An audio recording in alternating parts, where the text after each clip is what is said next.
niggas on it. Y'all used to bait me on me and my views, but now niggas on it. I used to tell them I'ma have me a show, but now niggas on it. Her homies on it, your homies on it. Y'all's the hater and all of my moves, but now niggas on it. Y'all used to bait me on me and my views, but now niggas on it. I used to tell them I'ma have me a show, but now niggas on it. Her homies on it, your homies on it. The realest podcast ever, you can never, man, you ain't as clever, ain't as real. This right here, that grade A leather, chatting man, how real is that? Only family matters, lights I live. What up, what up? We back. Realest Podcast, Server, episode 181. I'm your boy C. Diddy. Y'all know what the fuck going on. Like, got Matthew in the building. And we told y'all on Patreon the other day, we promised you, we didn't lie to you. He's here. The man, the myth, the legend, BF Nkrumah's in the building. oh man, that made me sound important. I might sound a little different today, though. You know. Welcome back to Philadelphia, brother. Oh man, I don't even know if that's if that's a good thing or not. You didn't have to come. It's always scary when you come. I think about it all the time. Like, I've known so many people, like, man, who leave and then they'll just come back one day to see their grandmom and then they dead. He's like, God damn it. Yeah. I be watching my back like I'm in the streets. Like, I don't do none of that. I told my couple homies, we was having a conversation we talked about a couple shows ago. I'm like, I get the money. I'm out. I have no reason. I am going. My man Rob was like, yo, like, because we was talking about, like, donating back to the hood and being around the hood when you come successful to show people. And I'm just like, yeah, no. You know what I'm saying? Like, and he was like, damn, Matt, you get 30 mil, but you never come to the hood. I'm like, I don't come to the hood now, and I got 300. So, I 30 million. Nigga. I already jumped ship, man. No. You know, it was a tough transition. You know, just because of all the community work that I was doing prior, but I had to do it, man. So you were dug in as far as, like, the activist work and stuff like that. Yeah, but at some point I just had to put me first, and that's what I chose. Right. You have to unactivate. That's where I'm at now, yeah. And I'm just still, have the same goal, just kind of changing my methodology, So even with the new book that I'm releasing and the things that I'm doing with the whole Empowering Black Kings Network, I'm just trying to empower more brothers to be able to be better examples and do better things in the community, as opposed to always having to be me here, or just me and Carl just showing up and shoot, we done almost got shot. I don't know why we used to just show up at murder scenes like wanting to just talk to people, but we showed up at one. We was down the bottom and niggas was running to grab the gas. We like, oh no, we just we they just think y'all coming for retaliation. Yeah. So that's a lot. Like, damn. Like, about to get smoked. We coming out here to, like, try to bring it's been multiple times. Because one time, like, we was doing this thing every Thursday night. We was going out to a different section of the remember area. that. Yeah. And we went uptown, messing with Toot. Shout out to Toot. And as we were coming up, a shooting happened. And so like, yeah, we're gonna stick this another place. Let's get on the Twitters and tell people a new location. You mentioned too. Do y'all familiar with Jalen Mills? Yes. He's like on the Patriots or something now. Yeah. One of them teams. Mm-hmm. But something happened the other day where he got smoked in a play or whatever, and he took his helmet off, and his hair is green. It's still green? Yeah, and I was like, can Toot not get that shit out? He ain't I was like, why is his hair still green? It was bizarre. He's the Green Goblin, regardless. But the Patriots are. Hey, man. Doesn't matter. We staying on code. You know what I'm saying? Green Goblin, no matter where we go. Shout out to.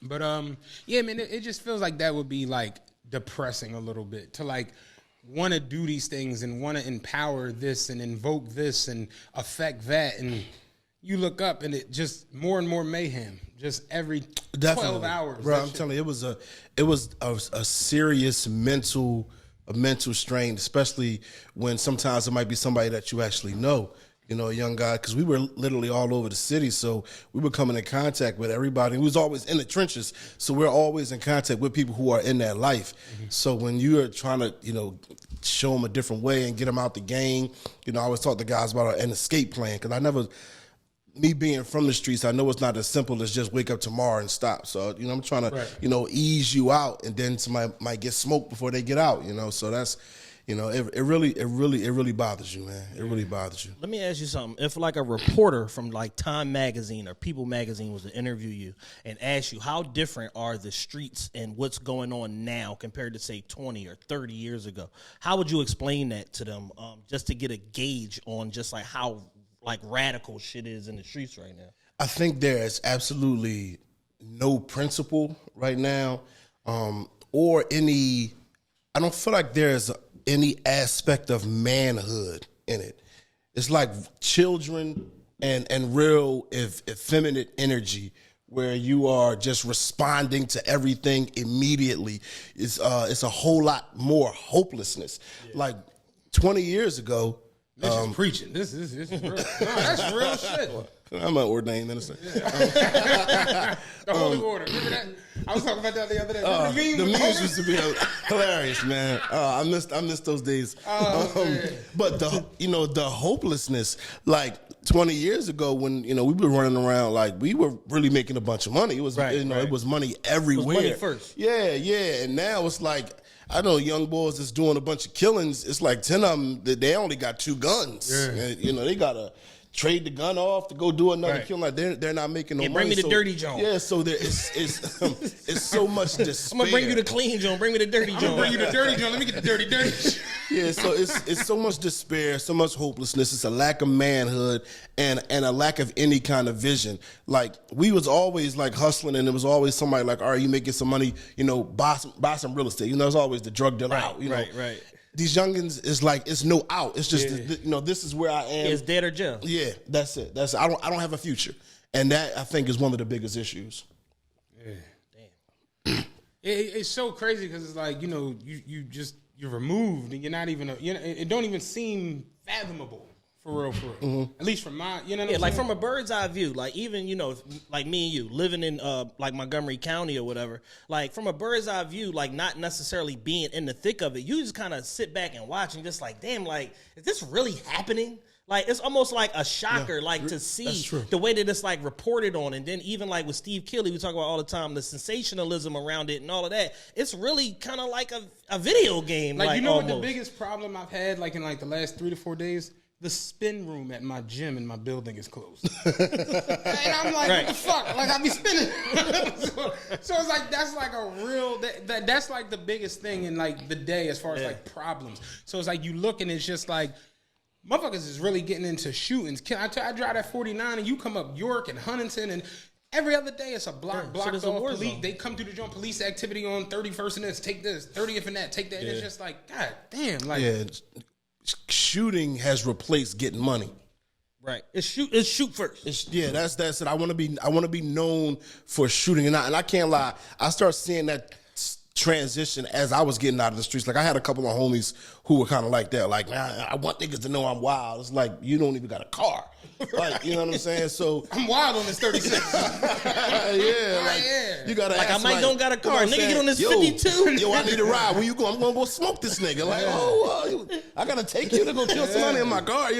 So the 36 don't run all night, nigga. So you got to come on.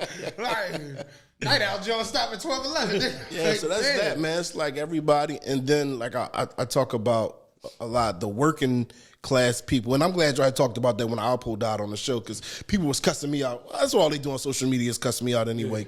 My followers hate me. You can still stir up some controversy all the time. But I was talking about Are you shadow banned on IG or something? I don't know, because I tried to search you the other day and it wasn't working. Maybe you might be shadow banned. Shadow bans is crazy as shit the way they work. Probably, but like y'all was talking about the working class, like you at work and somebody talking about Alpo's a rat. And it's like, why y'all care? Yeah, why is this? You know what I'm saying about this? And then y'all not even recognizing how y'all on the outside perpetuating the cycle. Because if you're celebrating the fact that Alpo was murdered because of all of the egregious things that he did, then you would also have to celebrate the murderer getting murdered because he did something egregious also. Right. And then you got to celebrate the murderer who murders that murderer. Exactly. And so now we are on the outside putting fuel on the flames of the fires of the cycle of murder. And y'all don't think y'all don't think y'all have any problem with that. Like I hate I'm seeing all those people like, damn, Dirk ain't slide for run. Oh, they sliding for Dolph. Like, why are you worried about that? And then why are you talking about it in a celebratory fashion? It's funny because Carl the other day was saying how it was an article. They had a picture of him in the paper or whatever, and he was basically saying how we gotta like disengage from everything that glorifies the shit. And it's wild because it's like, even we all victim to it. Like you look at rap culture and it's like the new country singer comes out, the new R&B singer comes out, the new folk singer, the new opera singer. Don't nobody care what their life is like and are they living the shit they talk about? You understand what I'm saying? Don't nobody care if fucking Bruce Springsteen was really down Cape May with the E Street Band. I ain't never seen that bitch ass nigga. I ain't never seen this nigga on down at the boardwalk on Wildwood. But it's like with rap, it's like that is a thing. It's like, oh, he be living his raps, or he really, really did work before he. So think about it. Look at Jay-Z. Jay-Z is a billionaire who's all over the place as far as like real estate holdings and this, that, and the third. And like you got people who still go back to like, Jay was getting money before 560 State Street, nigga. And like that shit is real. Like, so because of that, now we have a culture of people who ain't even in shit, but sensationalize shit. Yeah, we've turned street shit and murder into a spectator sport. Yeah. So where it's like you got literal like fans. Like people was literally like Philadelphians that are however many miles from Chicago don't got nothing to do. They don't got nothing to do with what's going on in Chicago, and they like, yeah, we don't fuck with ducking them. Fuck 63rd, and it's like, what are you talking about? Do you even know where 63rd is? Do you even know where at? 60? Yeah, right by Market Street. It's just like, no, not that 60. Like they were just like tripping about that shit, and then now, all of the nonsense that just continues to go on, and it's because like people feel pressured that like in certain situations they gotta respond, they gotta, and that's why I'm talking about the people who aren't in it, who put the battery in people's backs, because nobody wants to be the person who everybody is looking at as you the person, as Freeway said, they killed your cousin, you strapped and you won't ride, like, and that's everybody. So it's one thing for the people in the streets to say it, but then when it's everybody, and it's like a cloud over you, like, damn, I gotta do this because the entire city is looking at me like I'm a sucker. And that's why I really have a problem with a lot of folks who have an issue with people who want to vicariously live the street life through people who are in it. Like, I take offense to that. Yeah. You know what I'm saying? I've been shot multiple times. I got hit in the top of my head. You know what I'm saying? I actually sat in front of a judge and almost lost my life. And you want to live vicariously through me? I take offense to that. Yeah. I could have died in the street many a times. I could be in prison right now. I've lost so many people close to me to the streets, and you just want to like blackface my pain? Want to culturally appropriate? Yeah, you want to culturally appropriate everything that I went through? I take offense to that. I'm sorry. I had to bring that back because it was like, you felt like you was yelling at me. And I'm like, I had to do it. I'm sorry. I'm sorry. Shit. I don't know what I said last time that made you say that, man. Let me ask you a question. Do you feel like Philly is a lost cause? I can never feel that way. I can never feel that way, simply because if you would have looked at me at 20, I was a lost cause to many people. I know you don't want nobody living through you vicariously. I'm gonna live vicariously through that answer. I'm not gonna give my opinion on what I think about Philly, but I live through you in this sense that you give right now. So like, cause I always, talk about the reason why I do everything. I lost my father at 10. My father got murdered on my front steps while I was in the house waiting for him, right? So talk about dealing with street shit and trauma. So this is early on in my life. Right. And after the loss of my father, my life really began to spiral out of control, because I was really just a little nerdy kid and who didn't want to fight or nothing, real timid. I just wanted to play math games. And, it just ended up going down the wrong road. But once I came out of that, my desire was always to be who my 10-year-old self needed. Mm-hmm. So I don't even see these young guys that, I'm helping. I only really see me. Yeah. So I can't give up on them, because in some alternate universe, if I give up on them, I gave up on myself. Got it. And I allow myself to go through all of the pain that I know I actually went through, when I feel like every time I'm helping somebody else, my 10-year-old self feels a little bit better. My 11-year-old self feels a little bit better. I might sound a little bit weird, but it makes total sense. That's how I helping them heals you. Yeah. And I just everything that I need, I create. You know, even now for men my age, with things I do, if I need it, I create it. Right. I create it. Yeah, I had to go full Joe Clark. You know what I'm saying? But it's just like, you remember when he threw them bastards out? It's like that shit where it's like, it's only but so much, you know, before shit pops. You can only put so much into a bag before it bursts. You can only, you know, it's just what it is. And I look at like, last year we had 499 murders, right? Everybody was kind of, like we said, on the edge of their seat, like, are we going to hit 500 this year? Is that actually going to happen? We don't do it. 499. Motherfuckers came back this year with a vengeance. Yes, they did. Like, niggas went full Steph Curry, like, to start the year, just, to where it was like, they were projecting at one point like 600 for this year. And it's just like, damn, yo, we kind of like doubled back and are even worse. And then you see the energy in these shootings where, think about how many women got murdered this year. Women, how many children, kids got murdered this year. And then just the other violent acts associated with that, the kids and women that got shot and didn't die. Yeah. Think about the situation that happened at the jail where people couldn't believe that a murder happened on the jail premises. That is still Then they go get the young boy. He's like 16, 17. It's like, oh yeah, he got 4 other. Yeah. And it's just like, but aside from that though, the fact that John was a mistaken identity, like, oh shit, that wasn't the boy. But he looked like him, so score us another point. Yeah, that whole situation was crazy. But this is another reason why I can't give up, right? Because I worked in the jails. So all of the young guys who are convicted of are charged with adult crimes. So all of these young murderers I worked with for over 2 years. We were over there once a month, two times a month. We had mentoring sessions and we played a basketball game. We were over there over 2 years. Never one fight broke out. Never no argument. Never no disrespect. When the men were actually in their lives and showing them love, they reverted back to children. It's young guys I'm talking to. He's like, man, I'm fighting 3 different homicides, and I'm looking at him like, you? Like I couldn't even see you, because now their whole demeanor is changing. They're not even mean mugging and looking like the guilty young guy that you'll see in the mug look like shot. they appear as kids again. They appear as kids again. They basically, their energy to you is like, you older, so it's like, respect that. Well, no. It's not about age. It's about the love that they feel. It's about them feeling seen. It's about them feeling cared about. Because there's some old heads that they're going to be like, fuck out of here, dickhead. But when you go in there and they know that you are genuinely there for them, you care for them, it changes the dynamic. And this is not just a human thing, right? Years ago, white folks be white folking. So they took all of they wanted this land, so they took all of the elephants, the grown elephants, they took them out.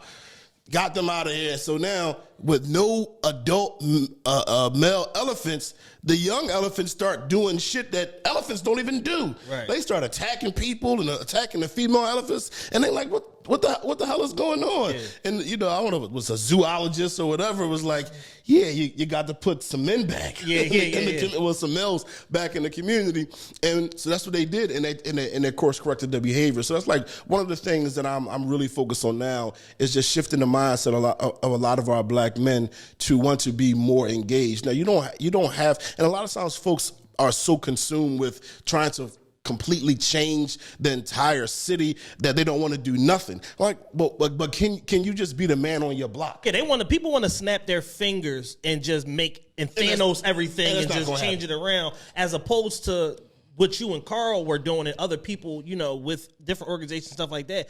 In terms of every day, just making positive steps forward. Definitely. And doing the work and trying to change one neighborhood, the culture of one neighborhood at a time. People just want to go to sleep tonight, wake up tomorrow, no more murders. And then still, like, they think too macro, because so they might look at me and look at Pastor Carl and are y'all here. I don't want to do all of that, right? So I had started something was just black captains. I got the idea from block captains. Only thing I want you to focus on is your block, not even the block next to you.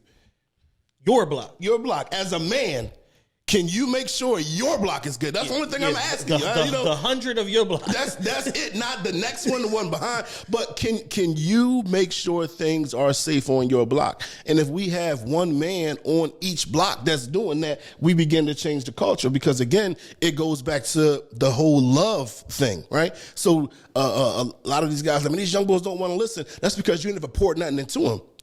Like, it's no young boy in my neighborhood that's going to not listen to me. Now, when I say listen, I mean hear me, like literally, audibly, because they still going to go do what they going to do. Yeah, no, that's cool. That's cool. I'm still going to go smoke this thing. But they going to give me the time of day to hear me out, not because I got old war stories or none of that. I was going to ask you that. But because they know that I genuinely care for them. Because when they was young, I never was like, all right, listen, let me show you how to do the street shit. Like, it was like no, give y'all some money. I was buying kids sneaks and doing all kinds of stuff. We used to take kids to great adventures. We just showed them genuine love. And this is one of the biggest problems. I had this conversation in the church one day. In my experience, the drug dealers have shown more love to the community than the working folk. Because I ain't never have none of the working guys in the neighborhood take me anywhere, but the drug dealers did. And in turn, when we grew up, we were doing the same thing. But the only thing about it is, like, we show love on one end, but then we also show this negative image that they also grew up to glorify. Yeah. You know, so, but I never had the guy on my block who was a mechanic say, hey, let me show you how to change an alternator. But I did have somebody show me how to cook crack. On my block, I had Mr. Ben and Mr. Charles told me when I was young, like, go get a CDL. So it's like, I get that makes total sense. Yeah. You got certain things. Like, I look at Mr. Barrett, when we all wanted to lift weights when we were young, we used to lift weights on his porch. So it's like, yeah, the community, like we always say, the village, what's the term? It takes a village to raise a child. It takes a village to raise a child. Village be on bullshit now. It takes a village to raise a child, and the other African proverb is the child that doesn't feel loved by the village will burn it down to feel its warmth. Yeah. Damn. But it's wild, though, because it's like, even me, like, I feel like that at times. Well, I used to feel like that at times. Like I want to do something with these kids and try to do, but it just, like you said, it just gets to the point where you just like, this shit is hopeless. Like, just get one. Just change one perfect example. One young guy's life. I'm driving the bus. This is a couple months ago. I'm driving the bus. Young boy gets on. Bare face, no mask. You got to have a mask on the bus. So I just simply say, yo, you got a mask? That's what he says. He was like, yeah, I do, but he pulled it out. It was a scheme. He's like, it's my joint for like putting in work. Like, I don't got one of them blue joints. And I'm like, have a seat. My joint for putting in work. I ain't got one of them blue joints. Young man, go ahead and sit down. I'm like, right on. We don't want no work. Going back to a point that you made. You made specific point to make the discernment between the fact of the respect is coming back to you because of genuine love, as opposed to prior war stories, street lore, whatever the case may be. Do you feel like innately there is some element of like these youngins only want to listen to people that have experience in the life, or is that like like something that people have just kind of oversimplified? It's a couple of different things. So one, it's definitely about the relationship that you have already, cultivated with them. Yeah. So whether you are a street guy or not, like my uncle was the first guy that I knew that just was like full-time Mr. Mentor. I grew up with cousins that wasn't my cousins. They was like his sons. Yeah. They lived with him and everything. And he never led from I was a gangster. But the fact that he showed love, like everybody just loved Mr. John. Now, on the other side of it, if you don't have that relationship that's already cultivated with them from being around them since they were young, it's not that people don't want to, hear from somebody who wasn't in the street. People don't want to listen to somebody whose life they don't want. Got it. I was about to say, I feel like when it comes to our culture specifically, people respect the gangster shit and success. That's it. So if you're not a gangster, but you got $1 billion, they'll listen to you. Then I'll listen to you. Yeah. I make hand sanitizer. What I got? Like they'll listen to that right. shit. What's the formula? Yeah. So like, when I first started speaking, and I've been going into jails for a long time, and they always used to tell me, tell your story. Tell your story. Get them to relate to your story. So I would go in there and I would tell my story, and I couldn't reel them back. Right. You know, my Because story. they want to hear more. They want to hear more. My story was too shit. glamorous. Like, you know, I need a line or something. yeah, like you know what I'm saying. Do you still Like, know Bobby? any questions? Yes, I have a question. Do you happen to still have any of the connections from your old life? Where your phone at, old? So I recognized that, and I said, I'm not doing this no more. I'm going to go in and I'm going to teach them about what I'm doing now and where we can go. So I would go in, I would introduce myself, and I would say, you know, I'm a public speaker before I even start writing, and I would ask them, how much do y'all think the highest paid public speaker is worth? They would always throw out the most minuscule numbers, 20,000. You're like, God damn. And I'd be like, nah, I said Tony Robbins is worth about $500 million. 500, 600 million? Yeah. And you know what the next response is? Who's that? No. How do I do that? Once I spark their interest, they're looking to do something different already. Right. I said, how many of y'all ever heard of Ray DeLeo? Obviously, nobody. Most folks don't. Nah, we good. I just saw one of the lights naturally clicked off because there's no motion, and it just threw everybody.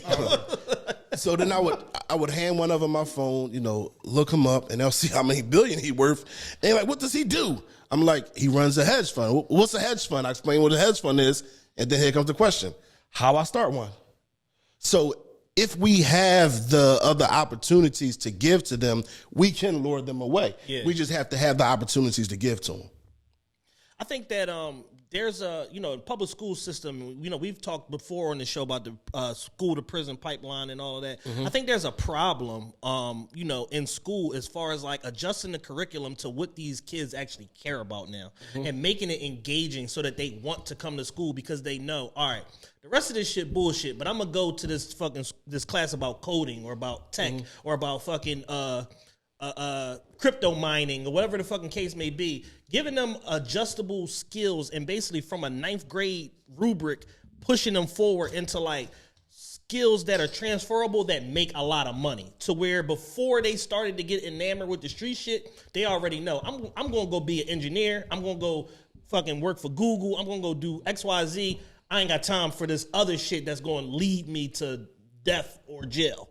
That's 100% fact. The only problem with that is that means we gotta trust that the white man and his system is going to do that, and they're not. Right. They're not. So then who does that fall back on? The community. It falls back on us. So now we need to be teaching our own kids, having Saturday schools or after school programs where we are teaching our kids the coding, we're teaching our kids the tech and doing all of these different things, or just bringing in people. Like I ran a program from like 2010 to 2012. I was called I Am a Role Model.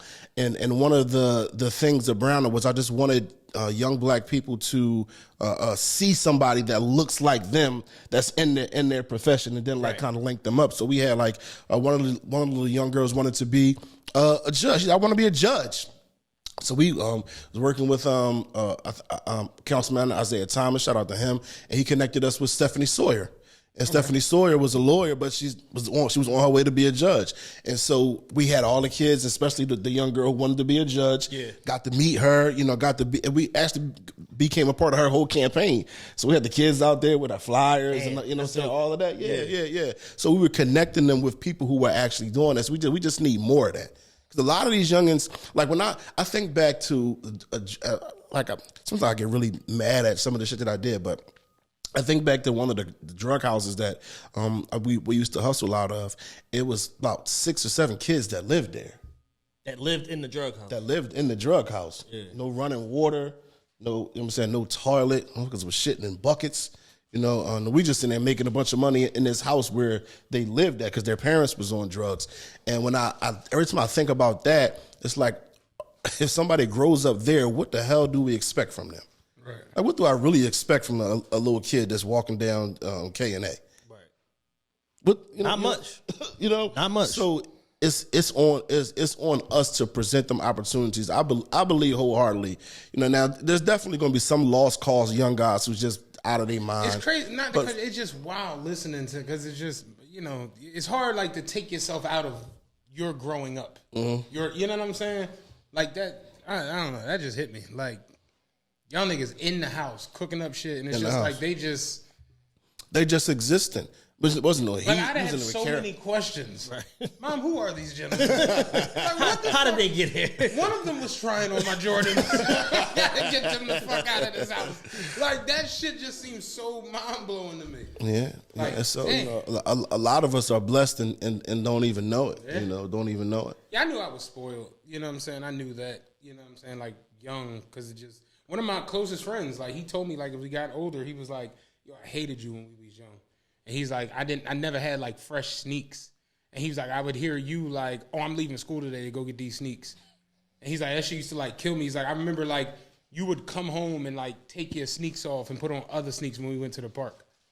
And be like, why you put them Jones on? Like, on somehow most kids that have, like, play sneaks. Yeah. Be like, oh, because I got both of the Jordan. Like, I got the blue ones and the red ones, so I'm going to wear the blue ones. And he's just like, I hate this nigga. Like, you know?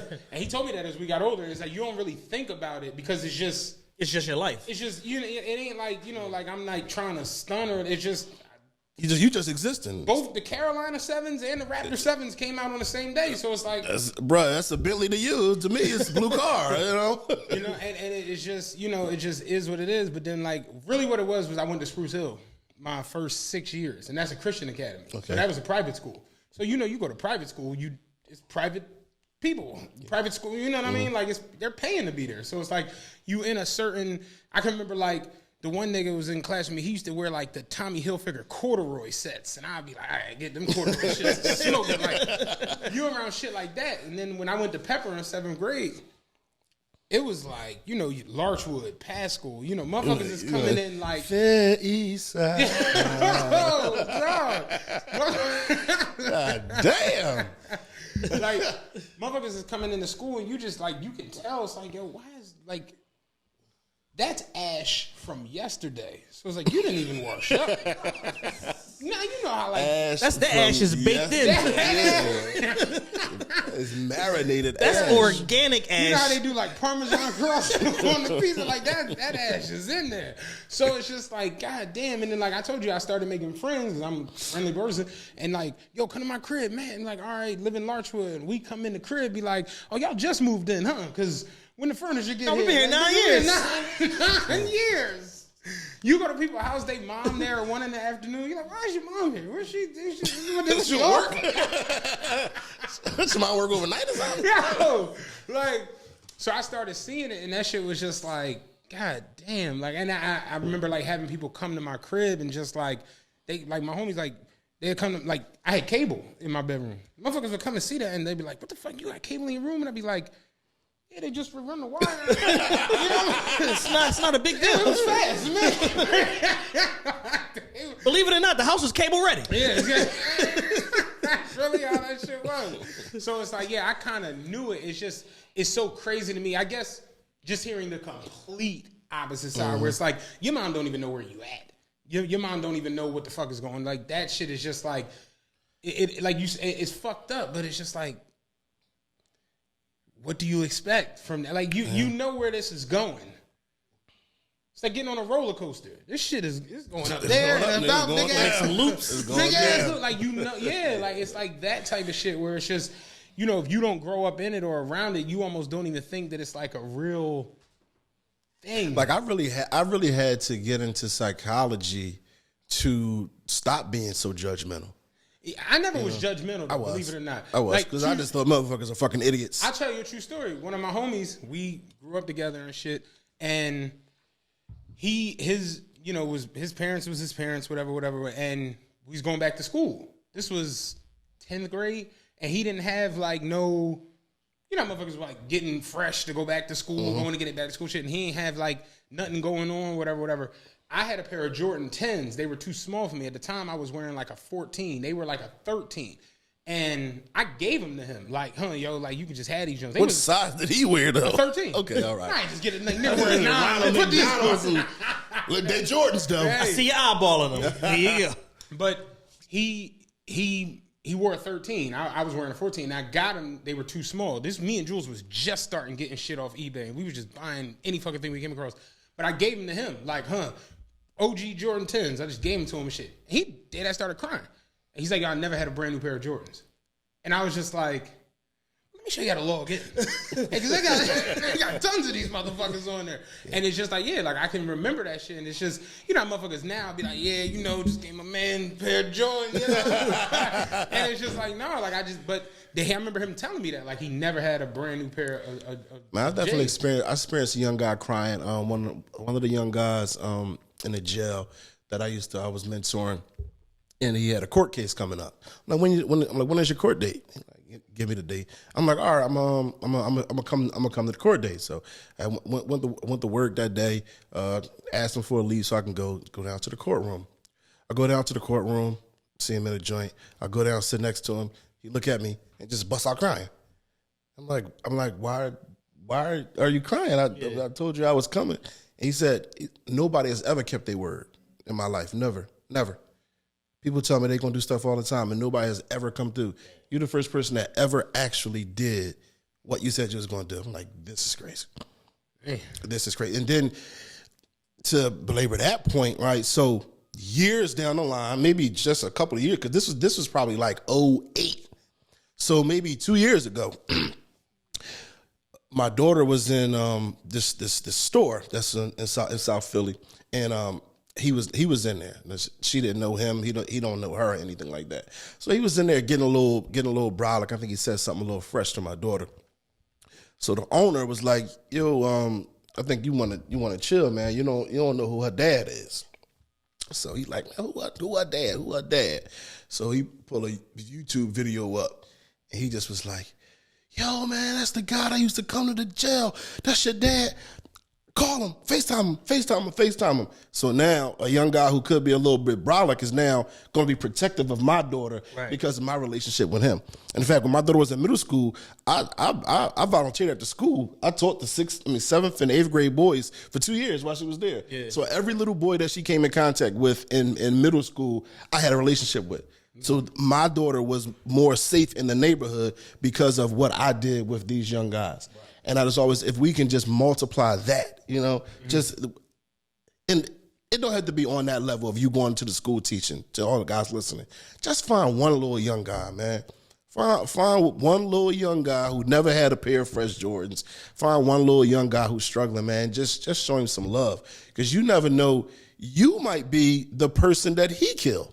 Or he might kill your kids. Yeah. But if you are pouring into his life, that's one less person that you got to worry about doing something to you or yours. That's deep when you really think about it, man. Like, man.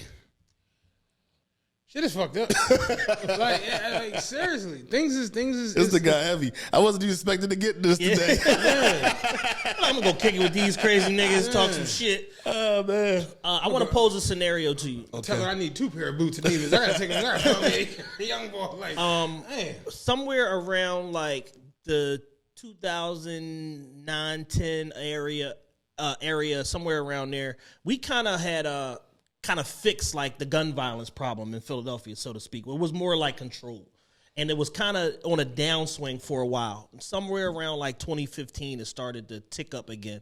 And right now in 2021, we're at our present like apex of like a 10-year cycle. So we're like somewhere around year 5, 6 in the midst of this like going up. What do you envision for the next 4, 5, 6 years? And what is it going to take to kind of right the ship of what's going on, not just in Philly, but like it's a urban America problem. Yeah. It's not just a Philly problem. Yeah, because it's Philly, it's Chicago, it's Memphis, it's Dallas, it's Houston. It's Jacksonville. Yeah. I just found out San Francisco right now is like going crazy with like. I didn't even know San Francisco had black people. Burglaries and car break-ins.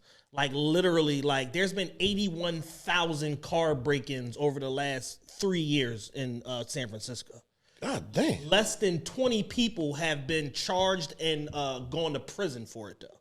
Like they basically 81,000 and less than 20 people because the DA, like people think Krasner is soft on crime. The DA in San Francisco was like, nope, nope. You gotta like kill a cop on closed circuit television and go to jail in San Francisco, apparently. Like, they don't charge shit. I'm just walking down the street looking at every car they walk past, like, oh, shit. Like, they call it bipping, and it's basically become, like, an industry in San Francisco. Because it's a tourist city, they know that like tourists leave shit in their cars. So any type of nice car you got, or you can have a shitty car. If you got like a speaker or some bags from wherever, they busting your window. They buying these little things off Amazon. They cost $5. They using them. They instantly bust your window. And when they bust your window, it don't set the alarm off. So where it's like they can literally, it's like some old school spark plug. It's some old school. It's the revolution of the spark plug shit. I remember the first time I thought it was bullshit, that spark plug thing. That shit actually. They bust. So they started with the spark plugs, and it's evolved to this shit. But literally, like the car braking shit, and the boosting. Like, and they have a law in San Francisco where anything under $950 that's shoplifted is not a felony. So. Once those get to the court level, they're throwing them out too. We was in Neiman's yesterday. My homegirl, she was like, I was like, how was the whole Black Friday? She's like, oh, this week was crazy. Not much got stolen, so it was real. I was because she's like, it's always something. You be surprised, motherfuckers, just a little wallet, little pair of socks, little Burberry socks. I ain't paying no $200 for these. Yep. Yesterday, I was looking at the Palm Angels. The hat is $185. Like one of these joints. Yeah. This shit is ridiculous. What do I envision? I hope that more brothers and sisters too, just are doing more to change the mindset of our people. I really don't want to put a vision on it because I want to see it better. So I don't even want to speak or envision it worse. Got it. Even though I could feel like it might be. I don't want that to be the vision that I have. You don't want to speak it into existence. No. What is going to take? It's going to take a total cultural shift, where we talked about it earlier, where we get away from glamorizing all of the bullshit. Right. I talked about this on Twitter, even though I got kind of, taken out of context. And I was talking about how, people make Meech's dad, he's a meme, but this is really a dude who really does not want his sons in the streets. Right. And we're celebrating Meech, who's the drug dealer, but like his dad's a fucking nut. Like, now I understand some of the stuff is funny because he's so mad at Meech and you know what I'm saying? And they haven't shown why he's why Meech made him mad. I saw a Joan that was like, I'm like, somebody had like a little short think piece, was like, I'm starting to think that Meech not really his son. I saw that. I mean, because it just comes on and he's mad for no reason, he walks in from dinner, the mom is pulling dinner out, he's like, we having salmon? Yeah, Meech stopped past the fish market. I lost my appetite. Literally. But I don't know if that's how it really was. That's like 50 got a thing like that. Like Tyreek hates ghosts. Why? Because I didn't tell you I was a drug dealer. Like, so these kids just be hating these parents. But we have to have a whole cultural shift where we want positivity, where we are promoting positivity, where we are like the Jews, the so-called Jews, and the LGBT, where we don't want anybody creating things that paint us in the negative light. Jay-Z couldn't even say that Jews own houses. Like he said that they own all the property in America. Nigga. You can't you can't mention us, but yet they can make every negative movie and every negative song about us, and then we are singing, dancing, and watching our own destruction. We gotta create a desire to want to see movies that don't include murder, death, kill, at least in a way where it's glamorized. Like death, dying, or murder is a part of life. It can be a part of the story, but that doesn't have to be the part of the story that you love. Yeah, that don't got to be the point of the film. Yeah, like it's like maybe like y'all could use that like this if it's something based on a true story, whatever. You're going to use certain things to move the story along, but that doesn't have to be the point of this visual illustration of what you're trying to show me is murder, murder, murder, kill, kill, kill. It's like all they sell black people. Vince Staples said this years ago. He was like, all they sell us is trauma. Like it's like you cut on Love and Hip Hop, bitches throwing glasses at each other. Like it's just nonsense. And it's just like, yo, there are other black stories other than the one where somebody gets busted upside the head with a Hennessy bottle. Those are not the only stories. And who actually goes out to lunch that much to throw bottles and liquor at themselves? I stopped watching all that shit. Yeah, I said, I'm not trying to be funny. Last night, I literally, as I'm scrolling, I'm like, I didn't even know this Real Housewives shit was still on. Yeah. Because I'm just, I don't even care. I think I stopped loving hip hop at New York. I don't even think I've ever went to any of the other. I don't watch none of that. And I just like, my thing is like, I watched it for a good season or two, and it really hit me one day where it's like, these bitches cannot make it through a lunch. Like, no one has ever finished their panini and just got their bag and roll. It has to end in a Zinfandel throwing fest. That shit is nuts to me. And it's just like, why is this on television all the time? On loop. On loop in every fucking city. And it's just like, yo, there's a real problem here. Our enemies understand psychology and they are using it on us. Even to your point, when you talk about men, when you look at what black people got for like television back in the day, there was a man. It didn't matter what the show was about or what was going on.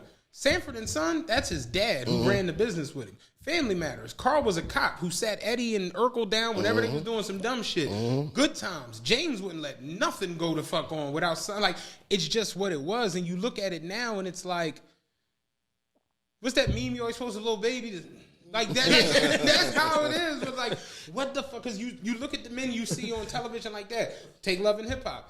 Scrap. He went to jail for 20 years on the show. You know what I'm saying? Yeah. Jewels is back in jail on the show. It's just, it's nothing but that. It's like nonsense between the baby mother and the baby father. Then they go into jail. Then they over here. And it's just like, you don't see. Like, don't none of y'all know how to get along? None of y'all know how to get along. But it's all psychological programming, because what you see all the time becomes normal. What becomes normal becomes acceptable, and what becomes acceptable becomes your way of life. Yeah. So psychologically, if I show you doing something long enough, you begin to believe this is how I'm supposed to behave. This is it. This is the reality. It's a whole subconscious thing. You know, most of our life we're operating from our subconscious, and a lot of people don't ever want to feel like they're brainwashed or they're programmed. Like, yes, you are. All of us are. As much as I understand it, I still catch myself some days like, well, these motherfuckers got me. Right. Companies like Nielsen and Viacom and shit like that, they run studies on how many times it takes to show you an image before you remember it or react to it, or show you something to where you click on this link and then go buy whatever the case may be. Consumer spending studies, all of that shit that they teach you in business school, but the average black person, black males in particular, are not in college at that rate, so they're not even understanding what's happening to them and the type of psychological programming that is going on. And because of that, these companies can weaponize the shit because they know what you don't know. Yep. And they'll just show you the shit enough times to where you just believe this is it. And it's not just with business, it's also with lifestyle. Right. So the same way, you think you want the Jordans, or you think you want this Louis Vuitton, you also think you want to be a bad bitch. You also think you want to be a real nigga. Like these. Dog, think about how Live Like Lou Will became a thing. Yes. Like that. No, that's a headache. If you're not in the NBA, that's a headache. Like seriously, like it's wild. But like programming it's everywhere. Like all we get is everything's kind of told to you, essentially, for the most part. And that's why we have to be intentional about reprogramming our own mind. That's one of the major things that I'm teaching in my new book. Let's get into it's how to actually do that. What is the name of it? Nothing Can Stop Us: Black Men's Guide to Controlling Our Destiny. Okay.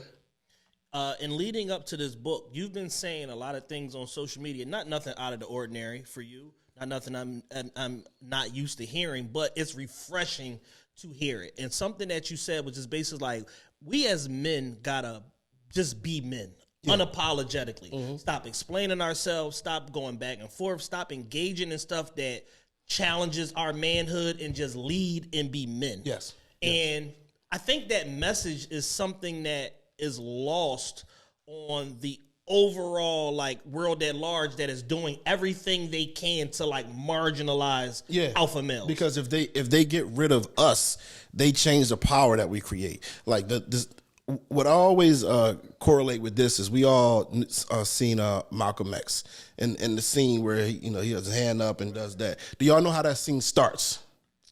I don't exactly. So I can vaguely remember. so the scene starts there in a restaurant. It's just like him and like four guys, and they come in there and tell them what happened. And they're like, but y'all only show up for Muslims or whatever. Malcolm X don't say nothing. His guys, they don't say nothing. They get up and they start walking. They don't say nothing to nobody. They just walking down the middle of the street like 4 or 5 men, just walking, existing as men. When the people saw the men walking, existing as men, they said, well, what are these men doing? So then they start to follow them to see what's going on. Then you see this young guy who looks at them. It's like, wow. Again, they haven't said a word. Right. Only thing they've done is existed as men. He runs up to the front, takes his hat off, and then even tries to imitate how they walk. They don't say a word, but by the time they get to the hospital, to the jail, and then to the hospital, they got the whole community with them. And the man who was leading this had created so much power simply from him existing as a man that all he had to do was point his finger and the community moved. All he did was exist as men. Mm-hmm. That's it. Yeah. So a lot of times we're thinking about creating change from a programmatic way where it doesn't always have to be that. If we are just existing as men the way we're supposed to, then we change the community. You know, when I grew up, it was certain men in the neighborhood that we didn't even cuss near their house. Right. We ain't on their block doing no dumb, oh, no, we ain't going, Mr. So-and-so's around there. It was a respect thing. We didn't hate him. We respected him. You know, we knew he cared, but we knew he didn't take no nonsense. So we had to find a block where a man wasn't controlling. Right. And where the man didn't control, we gonna control this block now. And now we can do all the fuck shit that we want to do because the grown men on this block don't control their block. But when you actually just exist as a man, you change the dynamic. That's powerful. That was great. Thank you. That was excellent. So what type of lessons are you giving the male populace in this book? Oh man, so what a lot of people don't know about me is I am a nerd. I'm a real freaking nerd. Like I'm an extrovert. I could be the life of the party, but then I can also lock myself in the house for 30 days and I'm just reading and teaching myself a subject. So one of the things I went down a rabbit hole on was neurobiology, learning about the brain. You know, we've always heard, you know, you only use 10% of your brain, right? But that's really a misnomer. 100% of our brain is always in use, but we're not consciously using it. So like I said earlier, we are, most of what we do is from our subconscious. So whatever is programmed into your subconscious is what's going to create the reality of your life.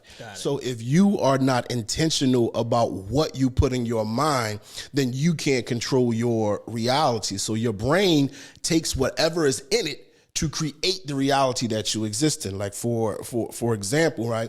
What do you think is faster, the speed of light, speed of light / speed of sight, or the speed of sound?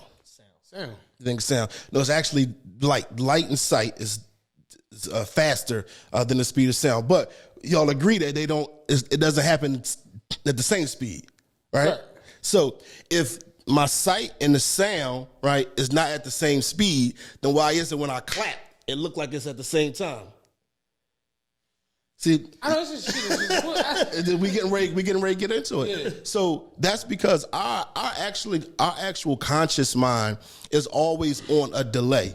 Your brain receives information through all of your senses, and then according to whatever information is in your brain takes that and creates the reality that you see. So basically your brain is like its own computer. Yes. What information is in there determines what information is able to be spit back out into your interactions, conversations, reaction, and create that like muscle memory, but brain memory. It's brain memory and it's muscle memory. You can program your brain to the point where subconsciously you put yourselves in the right position to succeed in life. Got it. So this is going to sound really crazy every time I say this to somebody.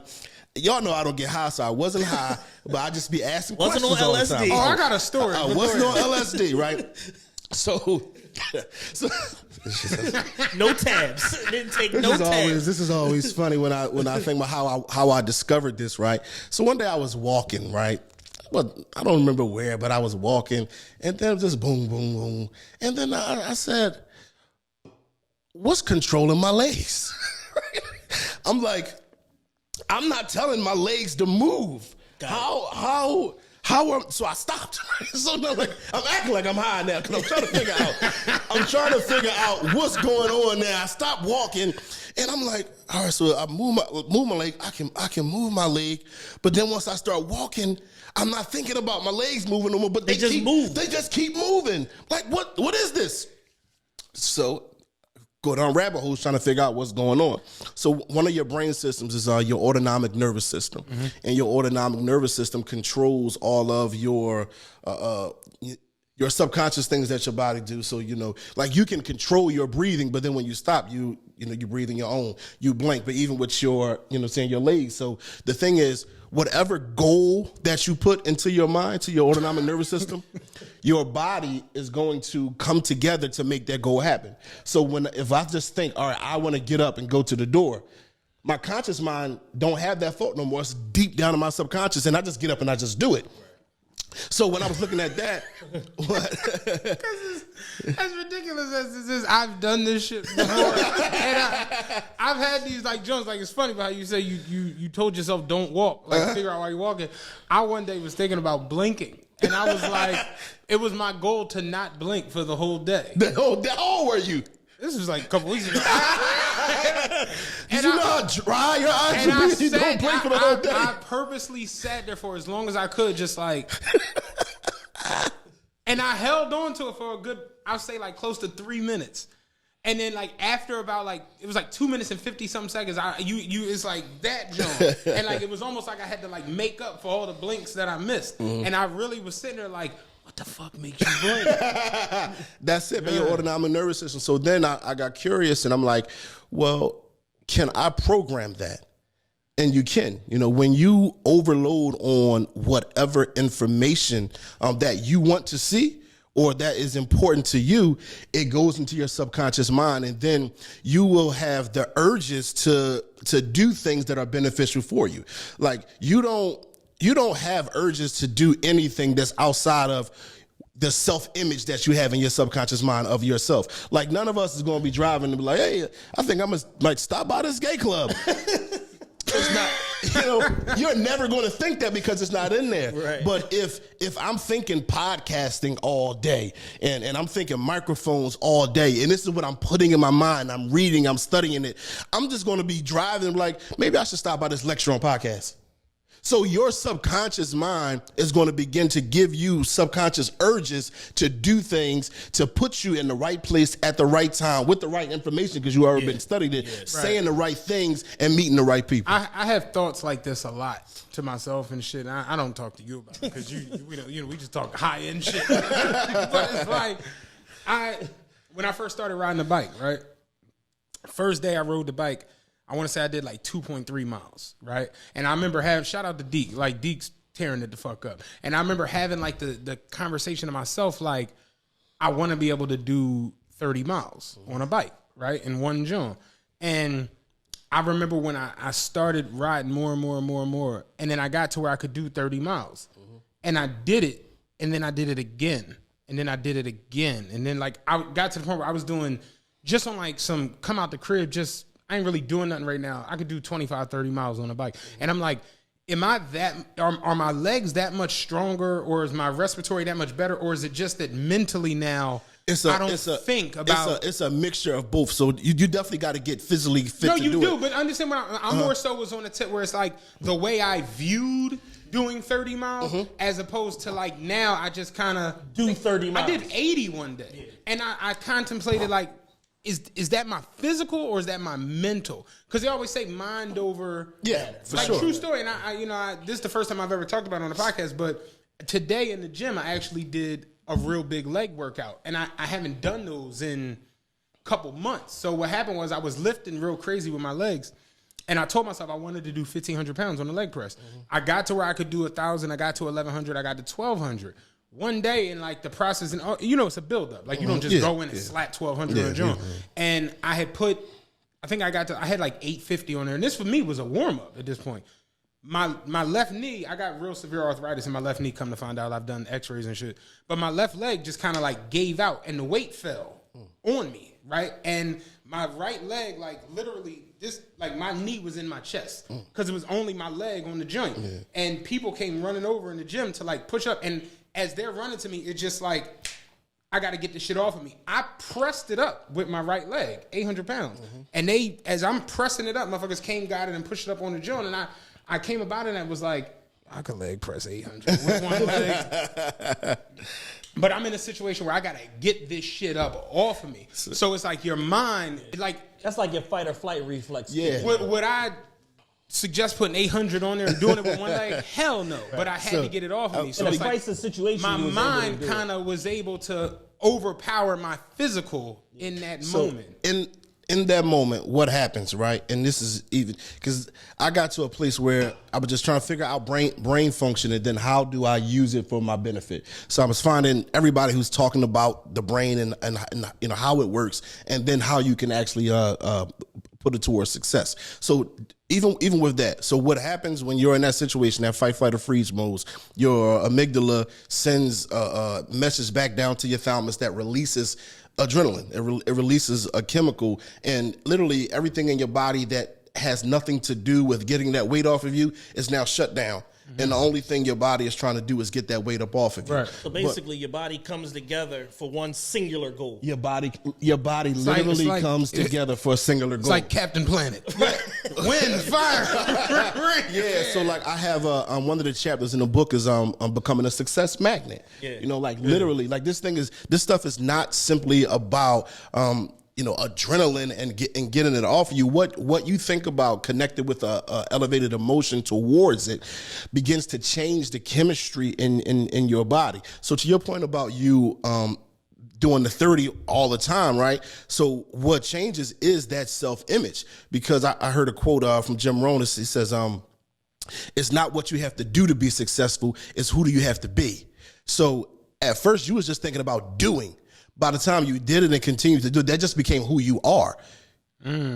That's it. I do 30. I ride bikes. This is who I am. It's not an action anymore. Right. Now I've actually literally changed who I am, and now I can do things totally different. So when you have these thoughts, these intentional thoughts, though, this is like, right, that was just something that you just fell upon. But now what I'm talking about and what I'm teaching is how to create your goal, right?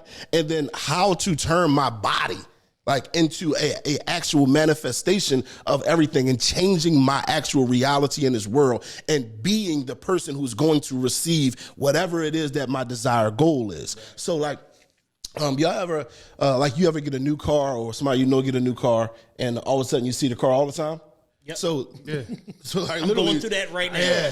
So I don't even got the damn car yet. I'm going through that same So shit. it's like, damn, everybody got this car all of a sudden. It's like, no, that car was always there. You didn't see it. So what's also connected to your autonomic nervous system is your reticular activating system.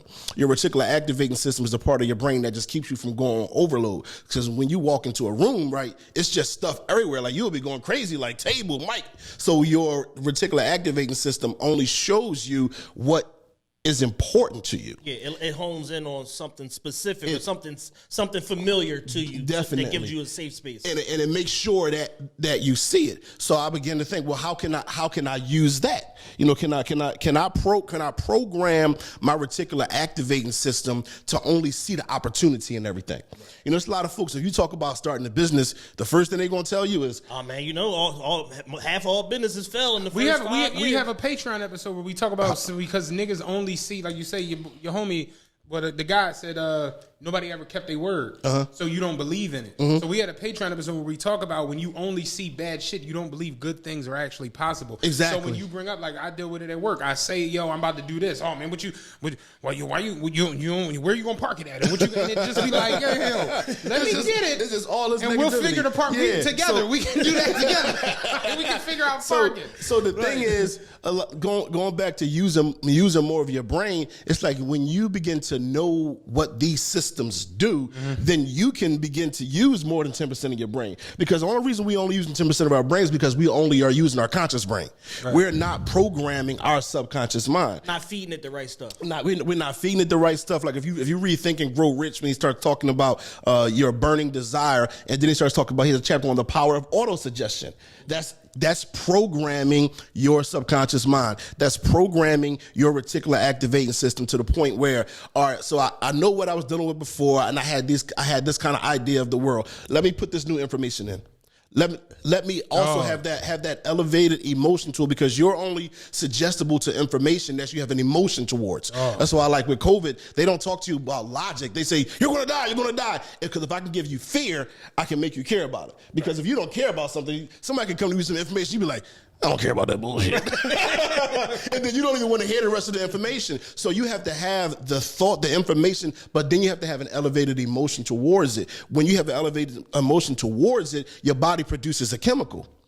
So what word did you say earlier? I lost it. I know it's not getting ready to come back. And I was like, you gotta tell your subconscious remember shit. I gotta tell my subconscious remember shit. Go get it. Yeah. But so your body creates chemicals, for every emotion. It's like nostalgia. That's what nostalgia is. Like you felt a way in the moment, and your body created a chemical in that body, in your body, to where the next time anything triggers you, you go right back to feeling that emotion. Right. So when you start to do this actual brain work and do this emotion work, you begin to create different chemicals in your body that's really changing you and turning you into the success magnet. As you're saying this, it just hit me, the I'm sorry moment from the other show. It was when I was like, damn, you really a public speaker now. And you was like, what do you mean now? And I'm like, I'm sorry. Because when you tell yourself something, you believe it. And it's funny that you're saying this, because you know how I introduce myself now to people when they ask what I do? I say I'm a podcaster. Yeah. It's crazy, but like that shit doesn't even, like, I'm not a bus driver. I'm kind of just there. Like, I'm buying my time. But it's like I introduce myself as a podcaster, and I'm pretty sure you probably do this shit too, because you said it in Bahamas. Yeah. You was like, I do media, da-da-da-da. And as we've become more and more serious and we take ourselves as podcasters, you see the elevation growth, and everything changes. That shit is real. Everything changes because, like, because you're a bus driver, you got to know bus routes and everything. A lot of your allegories have to do with the bus routes. Don't listen. You know what's crazy as shit? We was in AC, me and Lee, and I made the left turn, and I swung it wide. She's like, why the fuck did you turn the car like that? Muscle memory.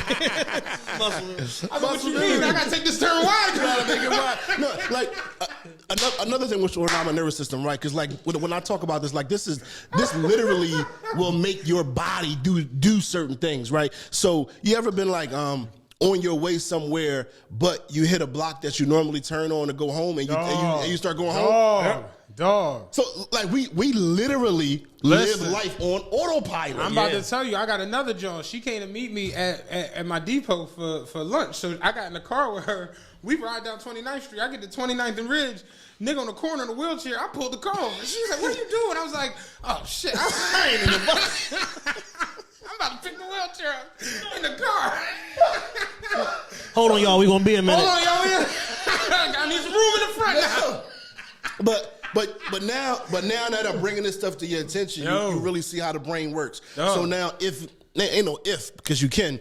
When you begin to train your mind the same way you're doing that, you will begin to put yourself in positions that make you a successful podcaster, because that's in your mind. And subconsciously, you're just going to be making it right into the right place because your autonomic nervous system led you there. This is a conversation I'm really enjoying.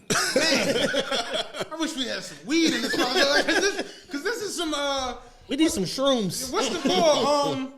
Alex Jones? Yeah, it's like one of them Jones, like where you really, really start thinking about certain things, and it's just like, what the fuck makes you do this? Or what the fuck makes you do that? Or how did this happen? Or why does this happen? Or why does this go? Like, it's crazy. It's as wild, all man. Hell when I first read the book called The Brain, The Story of You, I just was like, this is just wild. It's similar. I always mention the mental game of poker. There's two versions of it. And when I started reading that shit, where you really get into, like, in poker, they got this thing called tilt, where it's like when you start losing, you kind of go off the edge. They call it going on tilt. Yeah, that's me playing video poker. Like when 2 hands I go on tilt. And they all, like full tilt poker, all these different things. It's like that's a real thing in poker. And one thing with the book that kind of woke me up was like, we always get told as poker players, tilt. You going on tilt. Yo, take a moment. You going on tilt. You can also go on happy tilt. And when I started reading this shit, it really made me think about it. Like, I could play tight as fuck all night. Like, say I buy into a 2-5 game, right? $1,000.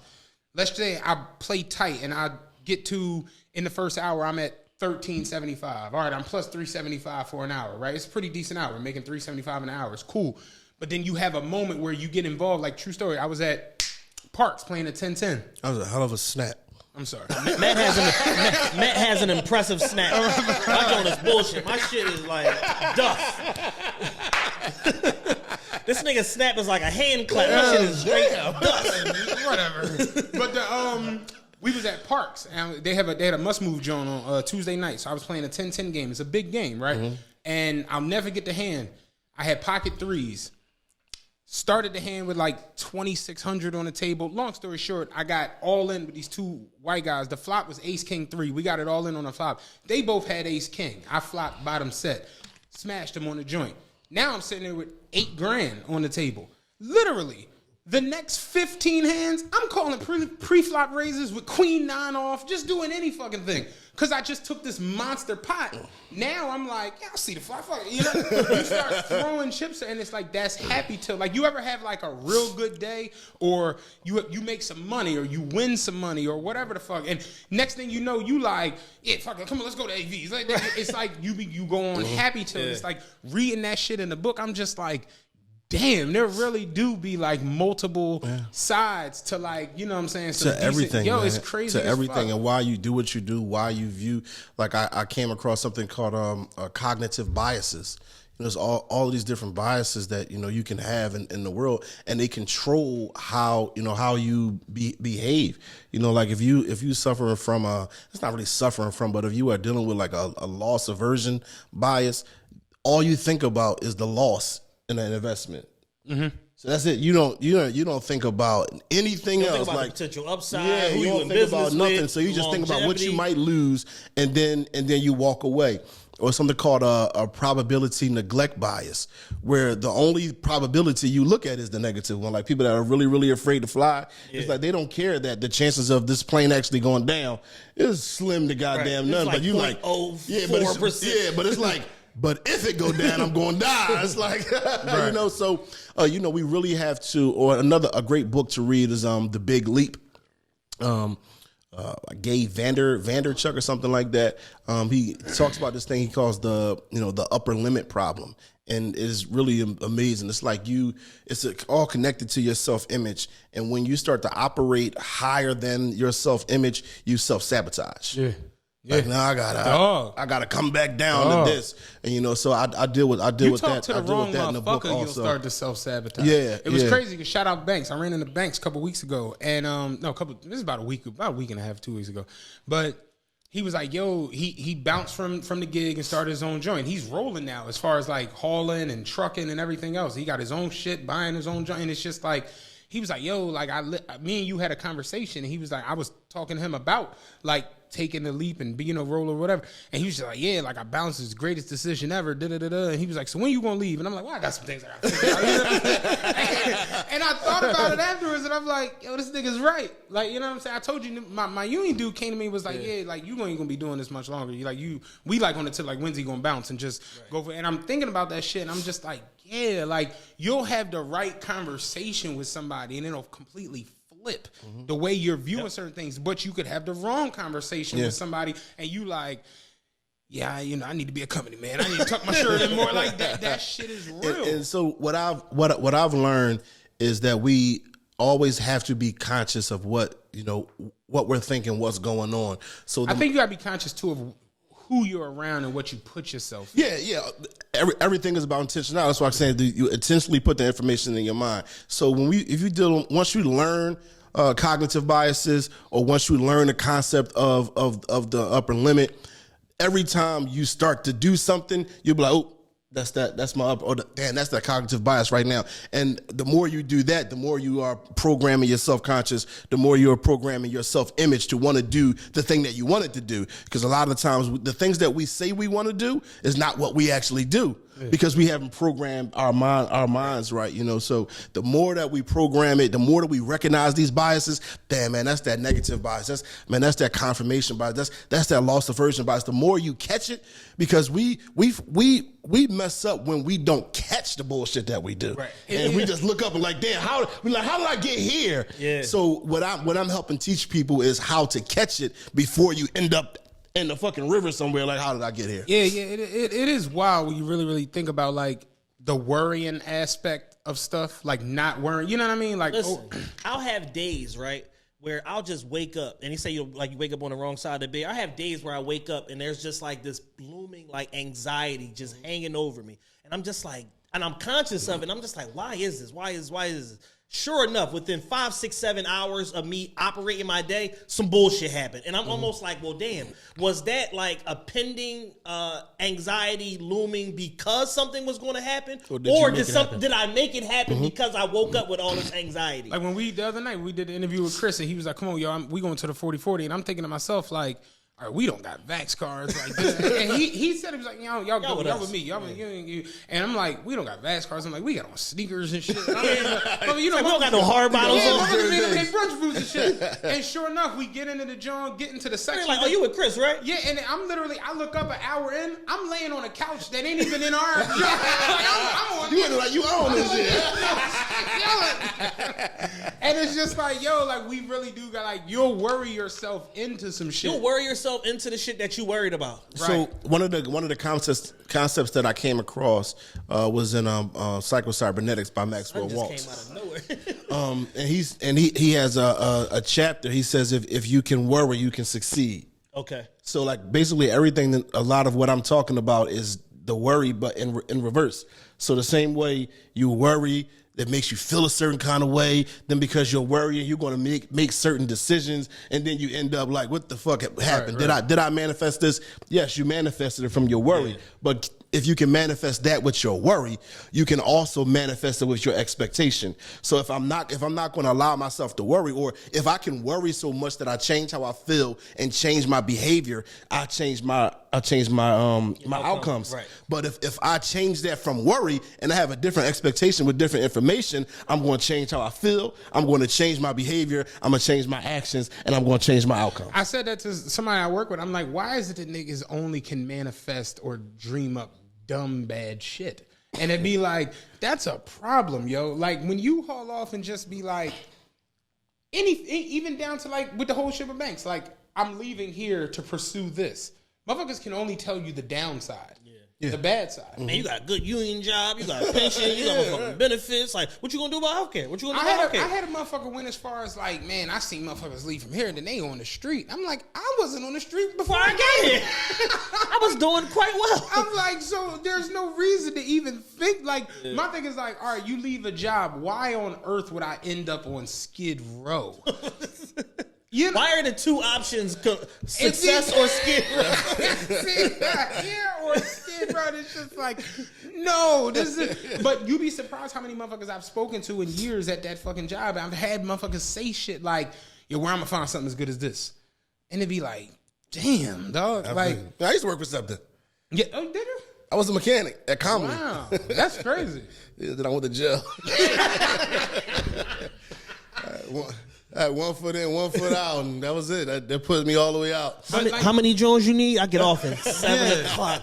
About to put these bolts back on them. He gonna be right to you. Like, nah, but real shit. It's like you be surprised how mentally beat down.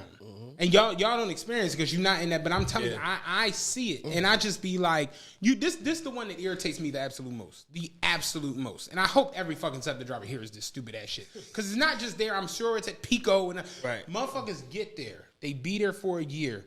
They be on Facebook. 1 year anniversary. 1 year down. 29 to go. It's like this is a biz, nigga. Are we on Alcatraz? No. 29 to go is crazy. Like you basically, how you have the next 30 planned out? Like this is what I'm doing. This is it. And it just be like, no. You ain't gonna start no businesses. You ain't gonna fucking take a sabbatical. I got 29 more to go. I have no dreams. I have no mother. This is as good as it nothing. gets. I'm gonna work till I die. And it just be like, yo, you know we're past work until your back break and get you know that's over. You know that's over. You don't have to You do that. realize that the whole job marketplace right now is displaced with people that will not take jobs that don't have fair and equitable compensation and representation, and where you can have a voice. Dog. Like, people are like, no, I'm Dog. not taking. I don't care how much it pays if I can't say what I need to say. Like, bosses are scared of their employees now. I saw a sign today because I went to go pick up. She wanted some shit from Starbucks. I went over to grab the coffee from Starbucks. The Chipotle down the street where the Kirklands and shit. Yeah. The sign big as shit. Now hiring, starting at $16 an hour, free burrito, some other shows. Please come work. They try to lure you in, man. You in negotiations with the joint. You taking a job. They like, all right, look, you can get double chicken on your burrito if you want it. Your free burrito every day can get double chicken. You can take a bowl home. But these folks are afraid of what freedom really, means. No, and I swear to God, I was having that a conversation. responsibility Shout out of it. Tattoo. We was having a conversation the other day, and I'm just like, yo, like, I think because don't get it fucked up. I'm not acting like I'm above shit, because there was a time period in my life, shout out, rest in peace, Giz, when Giz got me into the wreck chasing shit. And I remember we were doing this shit, and it was just like, it was volatile. That shit is nuts. I don't know if y'all know wreck chases. I worked at Enterprise Rent-A-Car in South Philly. Nigga, I'm on telling Front you, North. like, a true story. I know a lot of them. I know niggas that's riding around in tow trucks with Mac 11. Oh, yeah. I'm not joking. If you wreck chasing, it's the same as being in a gang. Dog. And You better not go where you ain't supposed to be. And you got less representation. True story. We had Southwest. Me, Giz, Bernard, Jay. We had Southwest. Them Italian motherfuckers, them Roccos and all. They got Pass Young, South Philly. It's an accident on the bridge at Pass Young. Niggas was like, man. That shit was like West Side Story, nigga. That shit was crazy. It was like a real life standoff. Yeah. Or somebody who was taking cars and niggas was making phone calls and I'm like, yo, this shit is like volatile. Yeah, the state police had to put the rotation in place to Dog. alleviate the back and forth. So I was on the tip where I was just like, look, man, I appreciate the opportunity. But I'm like, I kind of just want something that's just like, come there, work, I know what I'm going to make, and I'm going to go home. And I transitioned over into the bus shit, trucking. I got my CDL, whoop, whoop, whoop, whoop, whoop. And there was a comfortability there. Yeah. Like, it's secure. That's what it is. It's like people be secure in the comfortability of knowing every Thursday. Yeah. It ain't gonna be much. Right. But it's gonna be there. It's gonna be there Thursday. As opposed to you wreck chasing, you might get into a fucking shootout, but your limit is no limit. But I made 3,300 during the shootout. But the shootout made 3,300. There's truly no limit to that shit. Like, you can just make endless fucking money. I'll never forget the first repo. He called me, was like, yo, you wanna do this repo tonight? I'm like, oh, yeah, repo. And my dumb Penrosian mind was like, they failed to make the payments. We just go get the truck. They know we coming to get it. Nigga, we got to the main man came out the joint like Hexall Jim Duggan with a 2x4. With a 2x4. I'm like, yo, all this nigga need is blue panties and an American flag. Nigga was outside with a 2x4. I'm like, I'm cool on this shit. Well, that shit is crazy. Want that again? Everything is psychological, man. People want that security because it's a thing in psychology called locus of control. It's the degree to which you believe you control the outcomes of your life. So if you have an internal locus of control, you believe that you have the control. If you have an external locus of control, you believe everybody else has it. And so when people get caught up in them jobs, that's how they operate. Like, now listen, this is what's going to provide for me. I don't control, nor do I want the control over our lives, which is another psychological barrier that we have to get over and get to a place where you understand that you can control your own life, which this whole book is about. Nothing can stop us. Black Men's Guide to Controlling Our Own Destiny. Like, nobody else has to have control over us. We can indeed. I know, and I talked about racism till I'm blue in the face. I understand all the systemic stuff, but we do have, because if you don't think you got the capability of controlling your own destiny, then you just got to wait for the white man to want to treat you better anyway, right? So we got to get away from that. It's crazy, but just in little perks and like I told him I was in Saks yesterday, and the girl was like, "Damn, I can finally put a face to the podcast or whatever." She's like, "Let me put you some samples together." She ain't do that shit because I'm on the 49. Right. You know what I mean? That shit don't matter. You know what I'm saying? And it's just like people the attitude and the energy is just so different, especially when they know you on a certain type time or a certain wavelength. And I just look at it where it's like, that shit is cool. It's cool for what it is, but I just don't think it's something you're supposed to lock into, especially now and But working? Yeah. For not working, but being in a situation where you're in a number. Yeah. And because just there are tons of employment. Think about it. There are people who are, LeBron James is an employee. So don't get it fucked up. You're like, you can be an employee, and I don't want to go full Dame where it's like, don't be working. I have to go to work. But it's just, I feel as though when you are compensated or respected the right way. And that's my biggest gripe with a lot of employment situations over the last, I guess, 4 or 5 years. I've really like woke up and thought about it where it's like the respect level just isn't there. And then you'll have an allegiance to them that they don't have to you. And that's the dog. And that's the difference between working somewhere where you a cog in the wheel versus you respected as somebody that helps the wheel turn and move forward. And a lot of people have realized their worth. They've done the research on the job market. They understand what's going to yield and all of this shit. And they just like, you know what? I'll just be a digital nomad. Like, I'm not participating in this shit. Like, that's stability and all of that shit, but I'll just get it how I live. And it's just figure alleged it out. stability. Listen, when I worked in corporate, I came to work every day with the attitude that this could be my last day here.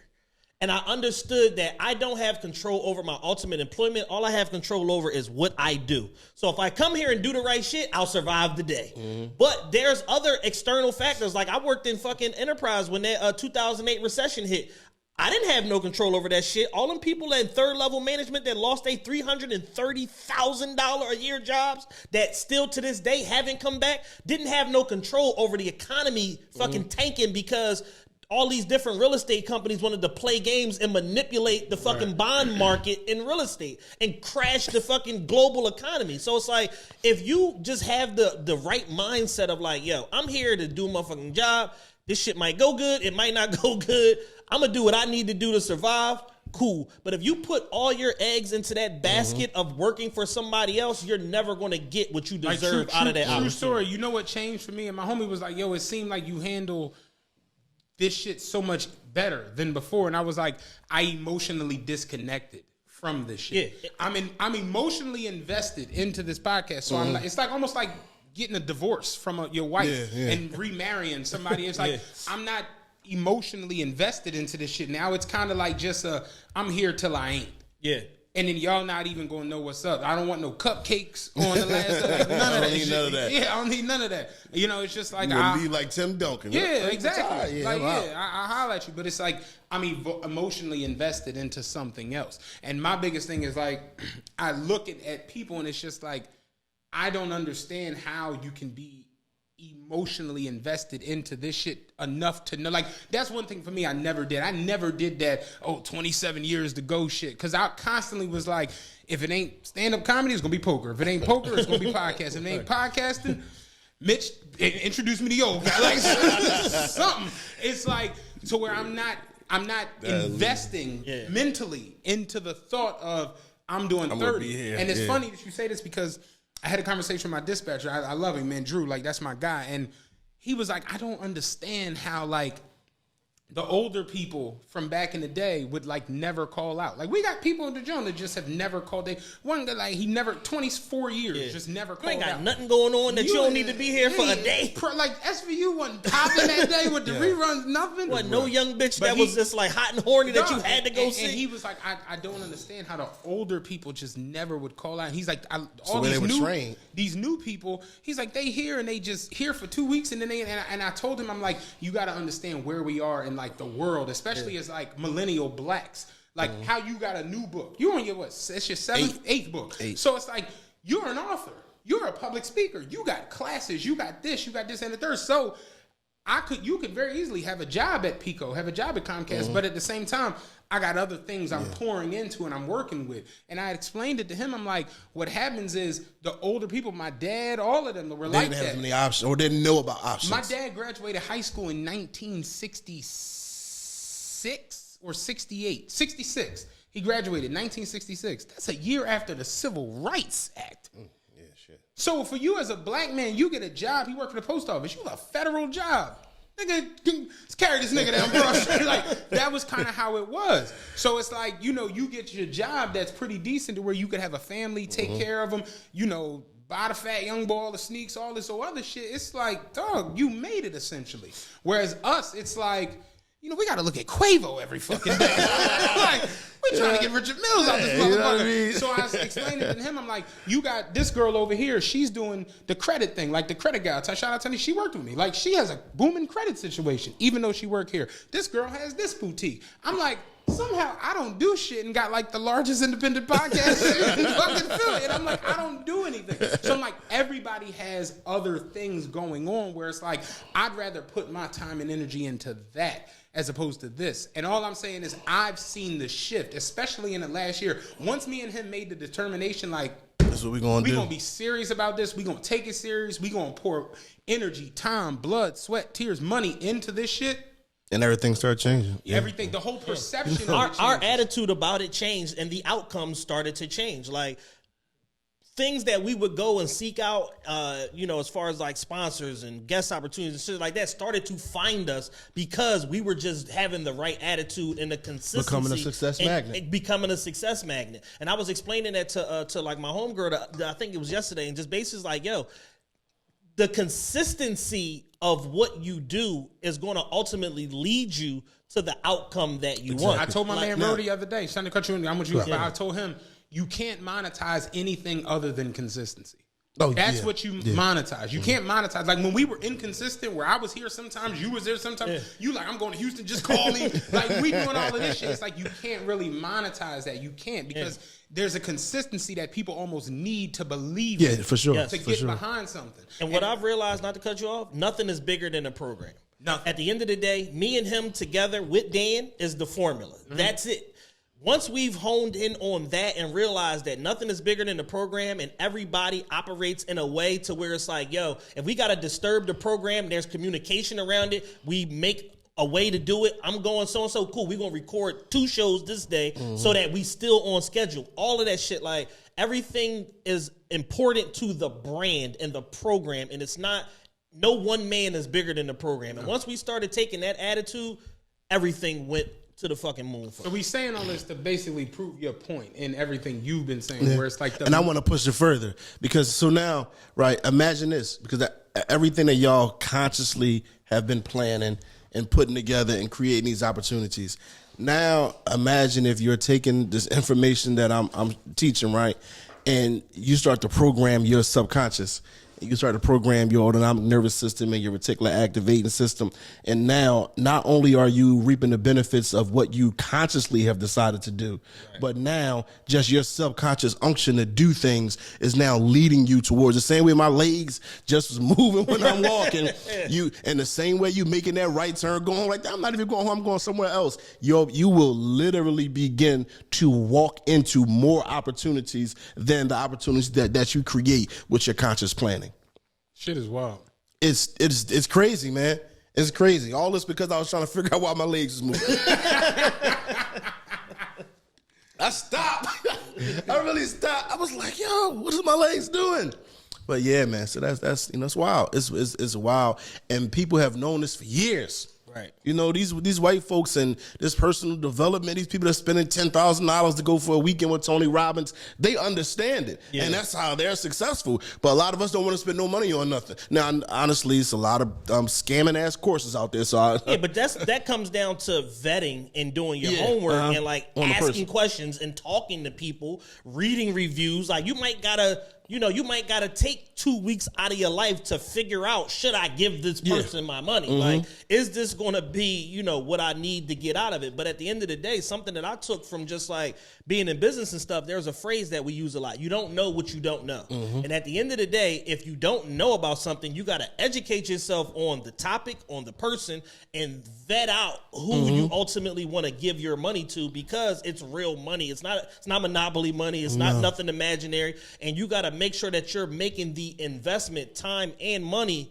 wise, into the right things in order to get the outcome and the information that you need. It's wild because, like, working the job that I've worked for so long, and especially when I started going through the shift of wanting to do other shit, you have you can learn a lot from being around older people. Oh, yeah. But you can also find yourself in a weird spot having to talk to them because it's like that mentality of what we just spoke on. It's like, y'all don't believe anything. It's like, how did Martin Luther King? Like, it's just y'all are burnout. Like that shit is crazy. And I know I keep saying this word over and over, and it's probably like in my last 4 books, I'm always talking about intentionality. So the thing is, I had to be intentional in all of my conversations. So I'm not just having a conversation with an older person where they can say things that subconsciously bring me down. I'm intentional about knowing, all right, I'm coming here to get the meat and I'm spitting out the bones. You know, I'm intentional about every conversation because when you're not intentional about these conversations, that's how stuff programs your subconscious mind. And then you walk away from a conversation feeling defeated because you weren't intentional in that conversation. Right. So we can definitely talk to older first folks and learn a bevy of different things, but we got to be so intentional that when we're learning, we're not also taking that, just put your, keep your head down, keep your nose clean, work your dirty ears and get out. But I can learn from your experience, but not take all of the negative or things that aren't going to benefit me with me. Like I had a conversation with an old head and he was just like, you think you know everything? And it's just like, no. I'm like... Quite the opposite. I know that I don't know it. Yeah, what it is the fact that when I speak on something, I've gone and done... I know about it. Yeah, I've done some... Because you are the king of random knowledge. I mean, but understand, like, that random knowledge took some time. You know what I'm saying? He's the king of random knowledge. I'm listening to the podcast like, why does he know that? Like, when I tell you that 3 ninjas cost $3 million and made 24, nigga, I went and looked that shit up, nigga. You know what I'm saying? It was funny. I meant to ask you the other night because I told you this. Remember, I was like at you with all the stupid movies I would watch on cinema. I watched 3 Ninjas Knuckle Up the other day. I was like, it's real bad ahead tonight, Mitch. Dog. I was like, why did he type in the air up there? Dog. I was watching the air up there one night. Like, shit is bad over there. I don't be down bad as Chad, but I be down bad. I watched The Price of Love last night, produced by Iceware Vezo. Iced Up Films. Iced Up Films. But no, what it is I was telling him, I'm like, I'll go and find some knowledge. That's the era I come from. That's the millennials. Then you got Gen Y, Gen Z. I'm like, y'all are boomers. So think about it. If y'all are 20, 30 years removed from day-to-day learning, right? When it comes to like I told you, my dad graduated high school in 66. That means and he didn't go to college, which means you haven't sat down in a learning environment unless you put yourself in it since the 60s. And there wasn't no internet or nothing, so you had to go to an encyclopedia to find anything or something like that. You in the library talking about where are the E's? Need some economics books. Need some economics. Does macroeconomics fall under M or E? That's bad. So we got it good. So I'm like, you figure I was telling the older guy in my job, I'm like, you are removed from day-to-day learning by like decades. Then y'all don't even understand the internet. You know what I'm saying? Like y'all literally just get on there and take them weird selfies in your truck.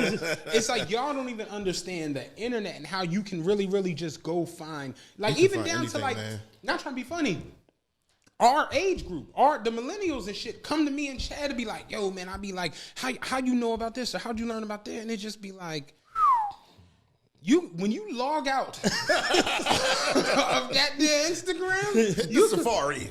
You can get some shit done. You can learn some things. So, I started reading about the subconscious when it comes to credit cards because we've gotten so crazy with like the credit shit and having these conversations. So I know you're familiar with Dave Ramsey. And he was talking about how the mind operates different when it comes to debit card and credit card because your debit card is tied directly to your actual currency, where a credit card is attached to a bill that I'll fund later. So it's like when you get a bill with your credit card, you don't give a fuck. You go to a restaurant, you don't really care. That's like the subconscious shit. But if you're paying with your debit, you like, hold on, all right, that's $177. I got $1,200 now. I paid the $177. Okay, I got $1,023. Like you do that kind of shit. And I was thinking about it the other day. I'm like, that in a weird way has some truth to it. I was telling my man Jared, I'm like, what you have to do is like when it comes, because he's like mentioning the whole credit shit. And I'm just like, what it is you have to like mentally you have to like train your subconscious to understand that this credit card is cash. You have to work it the same exact way. In fact, it's more cash because it's interest. Right, exactly. A lot of y'all got credit cards at 28%. Yeah, meet no financial, you 42% interest on the credit card. They will approve you, but the interest rate 48%. So it's like, I'm like, what it is your subconscious. You like how you say. You rework from thinking the negative to the positive. So for me, my credit card, that's cash. I don't buy shit I'm not ready to pay for because it's actual cash. I remember years ago, I had a loan, a line of credit from a police and fire credit union, right? So every time you go to the ATM to get some money, I'll be like, do you want savings, checking, or line of credit? Line of credit. Get it another credit. I can never get it to zero. Like, so if I put $100 on it, I can just take the $100. You can take it right back off it. Give me $100 back. As soon as I put it on, I can just take it back. He ain't even pressing the buttons. He talking to the camera. I need that bean back. I need that back. I need that back. You know what I mean? I'm gonna be in good standing. Put this on and give me that back, yo. Crazy. That shit is real, man. But the subconscious and the way we think, and we're big on that because me and him, especially with like Kev and Jewel, we get into like a lot of like the thought process. Like, true story, me, Jules, and Rob, shout out them. We had a conversation this morning because Rob was like, yo, the Chris Gotti interview was excellent. He's like, just the fact that y'all got into the story and especially from the dynamic of which you got into it. And I know you can relate to this. I was basically telling them, I'm like, what was the craziest part I took away from the Chris Gotti interview? Like in the story that he told us? They lost a $100 million company in the Murder Inc. situation, right? They spent upwards of $15 million in legal shit, defending everybody. And all of this was because of alleged money laundering situation that wasn't true. But it was with the kingpin from the neighborhood that they don't even fuck with. Yeah, man, Chad was talking when I first came in. Like, y'all don't even know this guy? And how crazy is it that, like, putting, how we always talk about, like, chinks in your armor, like, what are you willing to do to like defend your name or your honor in the words of King Ern? Like these dudes, legitimately think about how solid of an individual you are. We're going against the federal government. All of our money and our $100 million situation on the line because we don't want to tell on a nigga that's from the arch enemy that we just met.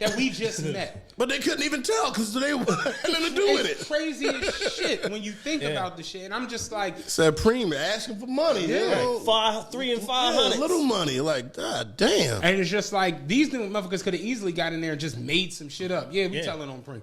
And it's like, damn, like if in that situation y'all didn't back, it's just like that's some wild honorable shit when you really, really think about it. And it's just like, like we have these deep conversations with like, that's the reason why I told you I like the circle I have now where it's like I get to have these. Me and Kev this morning, we was talking cars all morning, like, you know what I'm saying, just from different angles and how to go about this. And it makes you really, really, it puts you in a thinking space a lot. Right. Like how you just like subconscious again, like you're not even thinking about it, but when you see a situation, you instantly are like, "There's something deeper there. There's another layer. Right. And that's just how you are to where you don't just go for anything anymore. Like your brain works a certain way. Yeah, I love that shit. Like being able to think and being able to process thoughts. So that's the point I was making with the oil. I'm just like, we're almost trained as a millennial to be a thinker. Yeah, yeah. Like society. Some of us are crazy. Some of us is crazy. But your brain just kind of like works that way. And I me personally, I like that. I like being in that creative space. You know what I'm saying? Get you a good sativa. You know what I'm saying? Via anonymous, and like go find you some create. Like how you said, I can lock myself in a room for 30 days and just create. Yeah. And that's the one thing I love the most about this podcast is like it's me and him being creative. And we don't even think about it. I think we just do it. It's like I had so many people this week like, yo, man, like that interview was excellent. How'd y'all do this? And I'm like, yo, I'm gonna keep it a buck with you. Me and Jack kind of just walked in. We had shit on our phone. Yeah, we had an outline. We didn't approach that interview the way that we've approached interviews in the past. We had an outline, kind of like a story that we wanted to tell, because now, like, you know, our biggest moments on here are stories. Him telling stories, me telling party stories, fucking moved a lot of people to Patreon, shit like that. So it's like, yo, we got to be able to tell a story or allow people to tell their stories, and we just got to steer the ship and just get the fuck out of the way to make sure we don't hit an iceberg. You know what I'm saying? Right. And that's the way we approached the Chris Gotti interview. Same way with Kyrie. We had an outline. Same way with this. Same way with this. Like we come in with an outline, and the conversation just go where it go, and our ability to play off each other and react on the fly and all of that, and our chemistry with our guests, because we have personal relationships with people, helps out. But Chris was the opposite of that, because we don't know Chris. We don't know, never met him. So it's just, you know, it's just one of them things where being in a certain space mentally, I guess that's the point. That's the point. It changes everything. When you're in a certain space mentally, there's almost nothing that, word to BF, nothing will stop us. Yeah. Nothing will stop you. If you just mentally put yourself in the right space, mentally, you can fuck any bitch, you can get any dollar, it just is what it is. Like, motherfuckers will almost, you ever see niggas like talk themselves out of pussy? Like, I'm not going to her, because and it just be like, no, dog, like, that's I've been in the house and talked myself out. No, I don't mean like that. I mean like talking yourself out of like going at something, or talk yourself out of like, I want to take yourself out the running before you even get in the race. I want to go to the mall, but I don't feel like driving down there. Whole time you can go to the mall and meet somebody that's going to change your life. You like you said, you'll be inadvertently falling in to certain situations. That's what it's all about. Like, literally, man, you can turn yourself into a success magnet. Right. You know, and then, you know, whatever skills you have will also speak for you. Like, I've been booked to speak all over the country. I've never asked nobody, can I come speak for you? Right. Like, they come find me. They come find me. And from being in spaces, like, I remember one time I was somewhere and somebody asked me to speak, and I didn't want to speak, because I'm like, at this point, I don't want to speak for free. Right. So, like, listen, I got too many years and I'm not doing this free stuff no more. But me and the lady had a good rapport, so I'm like, all right, I'll get up there and speak. So I get up there and speak. She records it, Facebook Lives it. She hit me like 3 days later, like, hey, somebody that I know saw you speaking from my live. Can I get them your information? I'm like, sure, you give them the information. They end up booking me to come speak at a conference somewhere. You know what I'm saying? Flew me out. I went out there, and this is just me, just existing, just doing my thing, just attracting, you know. So I go out there. I was supposed to speak on the first night. I speak on the first night. I love Kanye, because Kanye is so unapologetic about his greatness. I was better than everybody, because that's just what it is. One of the best speakers when you put me on stage. Yeah. I was supposed to speak on the first night. They ended up saying, we need you back the second and the third night. Right. So now, because of just existing, just being me, attracting, I spoke at that one place, did so well, attracted a whole 3-day conference. So I was only supposed to get paid for 1 day, but I ended up getting paid for 3 days. Right. So, like, this stuff is real. This is not a joke. That's another thing I kind of like accepted maybe a couple years ago. Like, I'm charismatic, and I'm trying, like, it's one of them things I kind of like shied away from it. But everybody my whole life would be like, yo, you tell great stories, and you need to be doing something radio, you need to be on stage. And I just kind of like, it was funny because, not funny, but at my grandfather's funeral, he passed away. So, the family, we all in the first 2 pews, or whatever, my dad, my sister. And I always say, my family is nothing like me. Like, they're quiet. They don't, my pop would literally come into a party and just go in the corner. You don't even know the nigga. They're like, that's just them. My sisters was at the live show. Yeah. And she told me afterwards, the show tonight was hilarious. I'm like, you were there? like, they're just like that. Yeah. And I'm total opposite. So my grandfather's funeral, we there, the church is packed, whatever. And the pastor was like, we're now going to have a member of Walter's family come up here and say some words. And I'm thinking to myself, like, nobody in my family talks. And I look down the pew, they're all looking at me. And I'm like, oh, it's me. Okay. I see what y'all doing. I see what's going on. So I got up and I had to go up there like on the fly. And on the fly, I'm talking about, I hit them with a God is good, and they hit me with all this. I was like, I always wanted to pull that out. You almost became a preacher that day. If I get an offering, I might do this every Sunday. I always wanted to pull that out just see if it worked. That shit worked like a motherfucker. I had it turned in there. People was coming up to me after, oh, your speech was so nice. Oh, man, the story you told of your grandfather. And I'm just like, yeah, I just won that shit. And it's just, sometimes you are just... Man, we got to accept our greatness, man. Yo, really, you got to accept it. It's people that I've known that other people be like, man, that individual was cocky. And I'm like, I never get that from them. But the reason I don't get that from them is because I'm confident in myself. Right. I have no problem saying I'm a great speaker. I have no problem saying I'm a great writer. I have no problem saying I put together great programs that produce great results. Yeah. I have no problem saying that. But I also have no problem with y'all being great either. Yeah. I want y'all to be great. And we had this false sense of what humility is, right? Mm-hmm. People almost think like, and not to cut you off, people think like almost associate less than confident people associate like humility with like dimming your light. Exactly, and that's what my uncle years ago said to me. He said humility is not a downplaying your talents; it's recognizing your talents, but recognizing that it's a gift from God. Mm-hmm. So he said, imagine if you're a guy, you create somebody with this great talent, and then every time somebody tells them it's good, they say the talent that you gave them ain't that good. They downplay it. Yeah, like, oh no, that wasn't even really nothing. He said when you do that fake humility, you disrespect God. And ever since then, I was like, I'm great. I'm Walt Disney. I'm Steve Jobs. I'm Elon Musk. I say the same thing when big titty women get breast reductions, but that's spitting in God's face. Spitting in God's face, girl. God gave you them cassava melons. You gonna chop them off? Oh, man. You gonna get rid of God's knockers? Self-mutilating. Something else. But no, real shit. It's like you get to that point where you just like, damn, like some people, perfect example, Deke, again. Deke literally this nigga did like 170 miles. Look at how fast Deke is on the cover of cycling magazines and all. It's just sometimes it's you. Yeah. What Chris say with Jay, you the one. It just sometimes it's just that. Think about Puff with Biggie. There was no reason for him to sign him Biggie. Outside of the fact that Biggie was great. Yeah.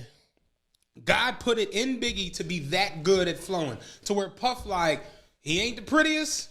You know, he ain't that. But that motherfucker is one of God's children. And He's chosen. And Big knew it for where music was at the time for him to hit with Fat, Black, and Ugly as Ever. However. And that became a staple of his career. It's just, sometimes it's just you and it ain't them. And be comfortable when it's you. And you got to be comfortable when it's you. And this is the thing. Everybody has their lane. Oh. Like, everybody has their lane is something that you can do that nobody in the world quite can do just like you.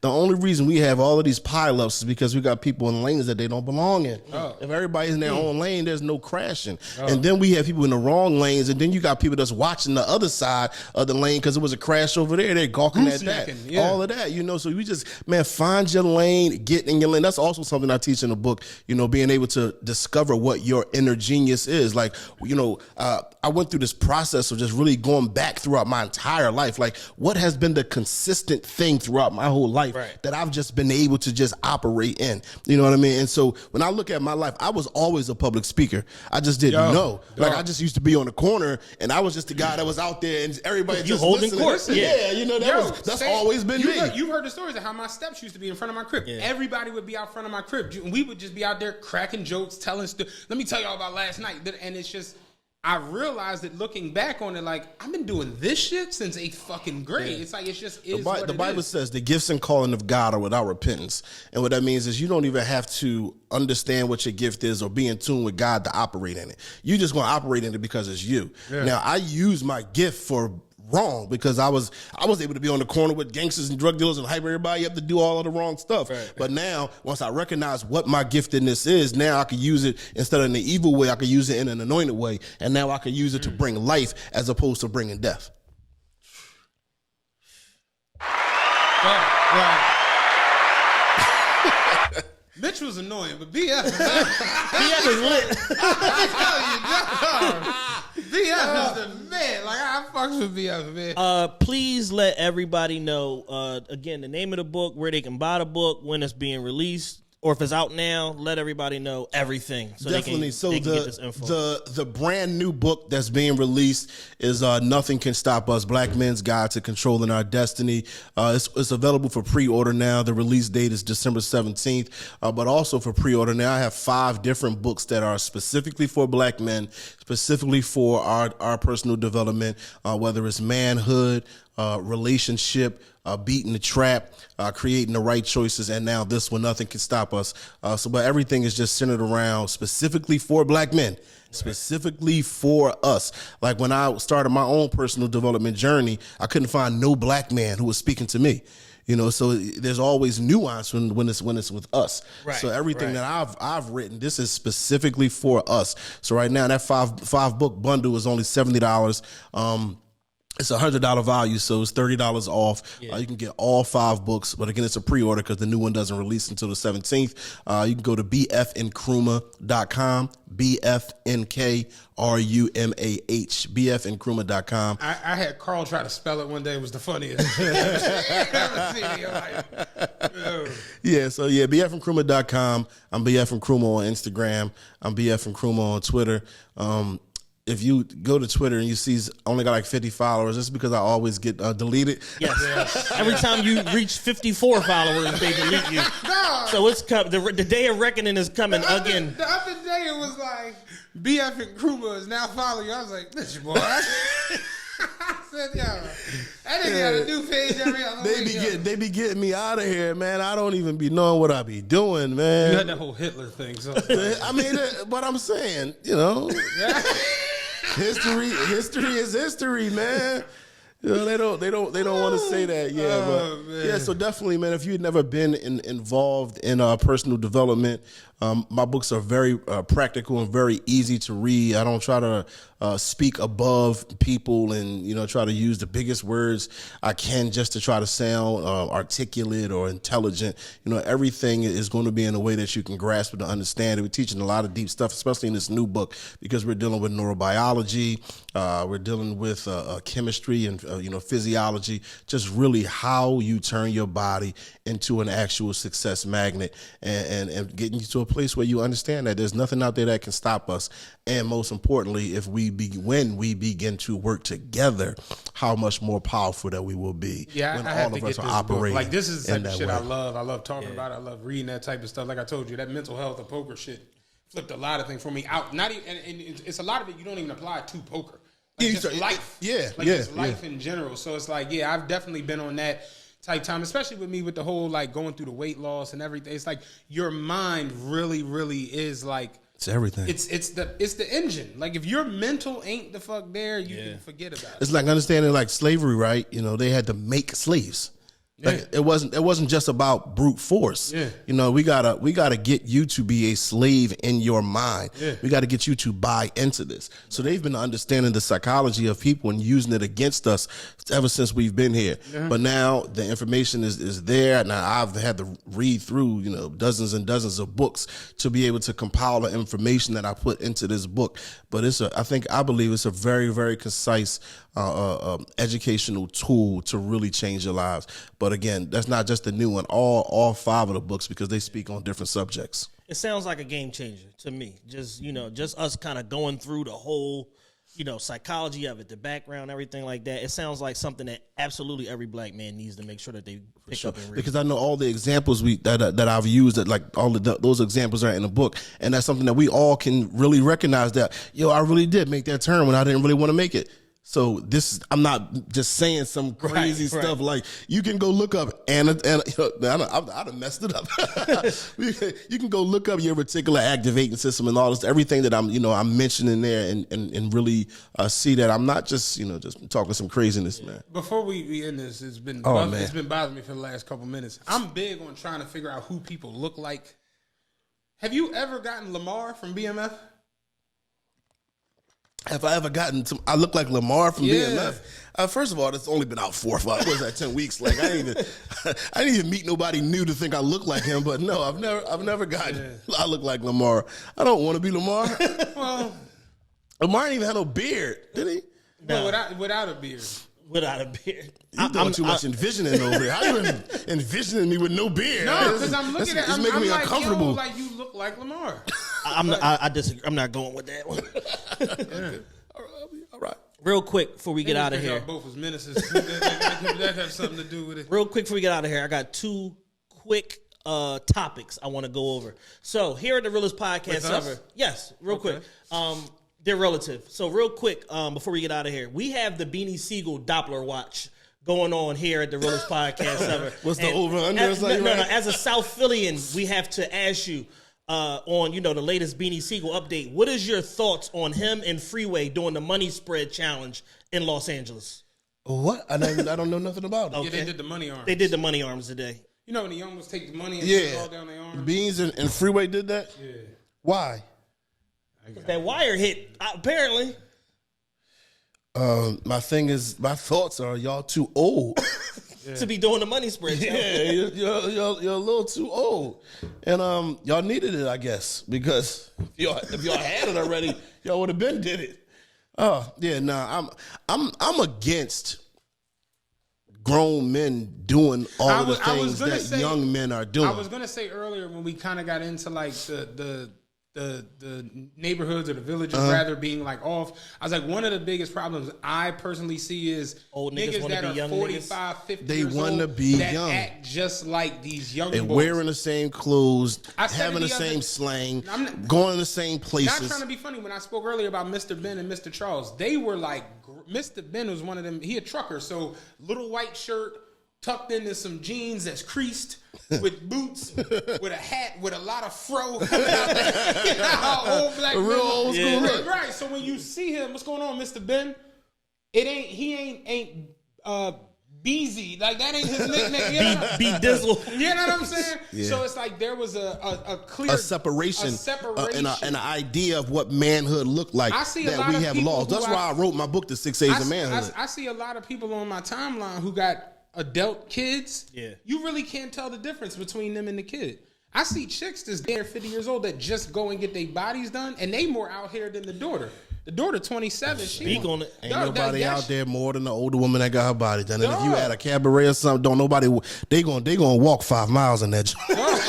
They are going to walk 5 miles in there. They gonna get up. They gonna get seen. Listen, if you at church, they gonna do the offering twice. I mean, let me put some more money down. Lord. And I was thinking about that shit the other day. I'm like, oh, this is. I look at some of these chicks, some of these guys, and I'm just like, yo, there's really no like degree of separation between you and your son. Y'all got the same coat, the same jeans. Y'all both got little Louis bags, little change purses hanging from your belly. It's like y'all are the same motherfucker. And if somebody had a tweet last week was like, niggas out here 45 years old calling each other gang and slime. Like you are a job turkey. You are not slime. Like that shit is real. So yeah, like seeing older people act like young is just like dog. Like it's a big issue, yeah. I've gotten like even what is the 21-year-old looking up to if you look like just like him? Dog. And why does he think any of his behaviors aren't beneficial if you act in the same exact way and condone the same exact stuff? Exactly. I was in a store the other day and I'm like, yo, it's like niggas in here with gray beards. I'm talking about full on gray. Like I got a little gray. Yeah. Full on gray Jones. They whole asses hanging out of their pants with the little belt. It's just like, yo, you really look like a 19-year-old. Like that shit unapologetic. You look like a fucking fool. You look like a fucking idiot. Yeah. All right, so that was one.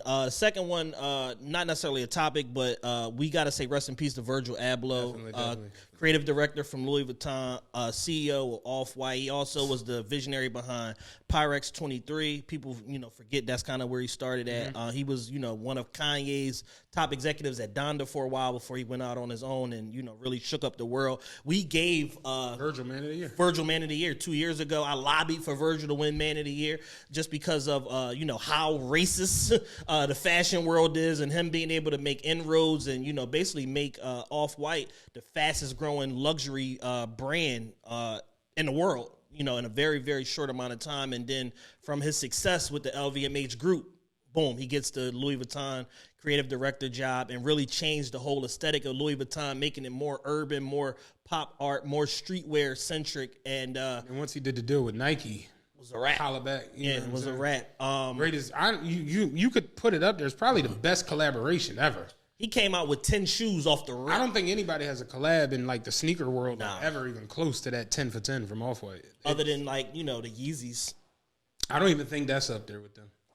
Like because that Yeezy 1 was really like a sleeper release. The Yeezy 1 was cool. The Yeezy 2 blew it out the water. But I just look at like what that 10 for 10 did with the Jordans, with the Air Maxes, to where it turned into the Serena Air Max Off-Whites, and it just that 10 for 10 was nuts. So it's like, he made the zip tie legendary. Yeah. Definitely. I like to say this about the Virgil situation. Can y'all stop thinking that people are obligated to tell y'all that they got cancer? Dog. Can y'all stop getting mad that they didn't tell y'all? It's not your business. Don't nobody have to tell y'all what they going through. Like, and it's like, after I tell you, now what? What are you about to do? What's next? Other than you just asking me invasive questions about my status when I'm just living in my purpose. And it kind of felt like the Chadwick Boseman situation all over again, because he just said, you know what I got going on. It's not going to deter me from doing what I need to do. I'm going to live in my purpose. I'm going to fucking take every project they throw at me. I'm going to knock this shit out the park. And when I go, I go. But when I go, I'm going to be an icon, and they're going to remember me forever. Definitely. My y'all weird for the week has something to do with this. The sneaker game is ridiculous. Oh, man. Right? We all know that. Seeing the immediate price gouge, like not trying to be funny. Yeah, 4 minutes after the announcement. It literally happened immediately. Yes. So everybody knows I wear a 15. Me and Jules wear 15. So we're constantly on StockX, Suplex, Supreme, all these different motherfucking things. We have not seen a pair of the Off-White Sale 4s in a 15. You know, they women's sneakers, so to get them in a 15, you got to get a 16.5. That size, that shoe has not been out ever. No one has just ever come across any of our sneaker it didn't groups. exist. LeBron got a pair, so it's like, they out there because he wear 15. But no one has had any in the sneaker groups, eBay, nothing. Virgil died yesterday. His shit got announced 7 minutes later. Somebody has a size 15 on eBay for $10,000. And I'm just like, wow. Like, you were waiting on this. Yeah. Maybe they knew he was going to die. Oh, Virgil, check. Let me throw them Jones up, see if I can't fetch a dime for him.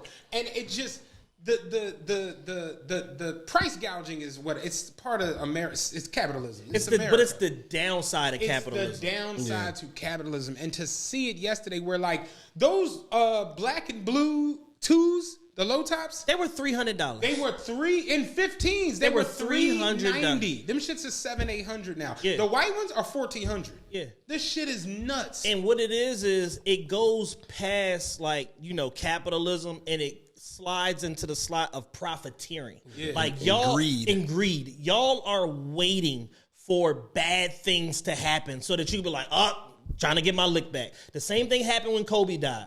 All the fucking Kobe shoes went 2, 3, 5, 8x the day that he died. And I'm just like, yo, were y'all waiting on this shit? Like, stuff that we just never seen before, all of a sudden is readily available now and all of this stuff. And this is the nasty side of capitalism, where it's like, yes, you are in a free market economy. You can go out here and earn as much money as you want, as long as you give the government their fair share.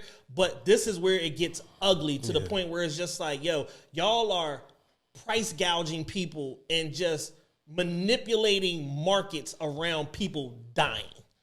That's fucked up. It's insane. It's really insane. And for me yesterday, I'm sitting there and I'm looking, I'm just like, yo, why the fuck is these shoes showing up now out of nowhere? And I got a pair of Off-White 2s I ordered on November 20th. This is 8 days prior to Virgil, the announcement of Virgil's passing. My shoe has not been packed up and sent the fucking GOAT yet, and I know what's going to happen. They're going to cancel my order. They're going to take the hit on their seller profile and relist them bitches for $2,000. Mm-hmm. This is the downside of fucking capitalism, because that was you that said that in the group chat. Yeah, okay, I bought them shoes with the intention of really like the shoe. I'm going to buy these and wear these. And now some asshole in Idaho is going to cancel my order and repost the same shoe for $2,000, $2,500. Or they might not repost it. They might wait till they go to $5,000 and then start, then repost them again. But it's a wild set of scenarios. Jordan 1 Sky Blue Retro in a 15, right? Last 10 sales of them: 1,800, 1,493, 1,758, 1,700, 2,100, 2,900, 2,250, 3,146. Those are the last 10 sales of it. The shoe was on her the other day for 3,500, right? In a 15. Lowest ass 6,000. Like that fast. Somebody just tacked on extra 2,500 to. It's just like this is where we at, and motherfuckers is really like, oh, I'm gonna catch this, I'm gonna catch that, It's just the sneaker shit is already disgusting enough. Yeah, because I'm not paying all that money for no To sneakers. see y'all act like that with the off-white shit, literally an hour after he passed away, It was just nasty. Like, It's damn, nasty. yo. Like, So rest in peace to Virgil Abloh, man. His contribution to pop culture and fashion culture and all that cannot be understated. He transcended just being black, but he was an idol and an icon for people that were black in that space and in creative spaces to look at and be like, yo, I can do this. And Virgil was super dope because Virgil did everything. Like he was a DJ, he was a creative director, he was a designer, he was a tour manager doing album covers. Like he did everything. And that's when people are that refined and a lot of different stuff, you're always going to find a way to make a way because there's no limits to what task you're willing to embark on. and somebody just bought the what's today's date? The 29th. The 29th.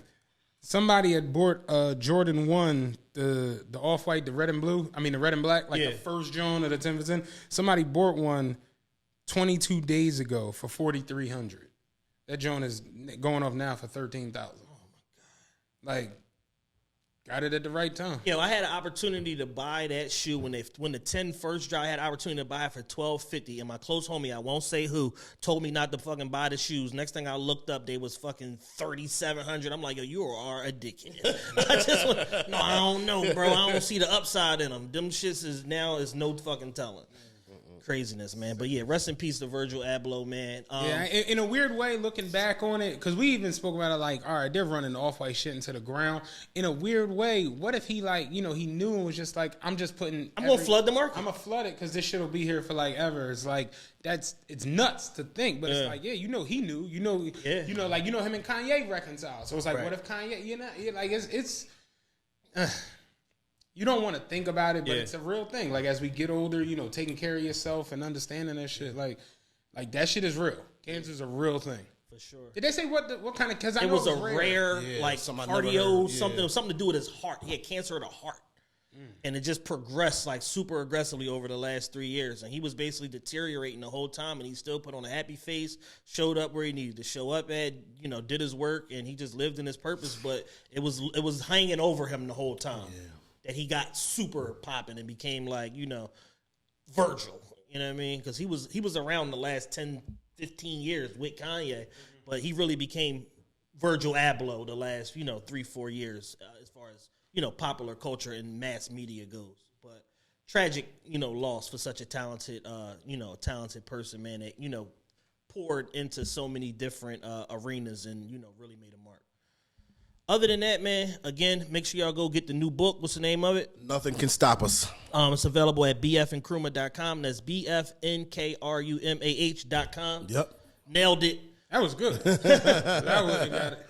If y'all haven't already, make sure y'all go subscribe to the Patreon, patreon.com/officialtrpe. Slide to the website, officialtrpe.com for all things Realest Podcast ever. And we are out of here. Peace. I'm out.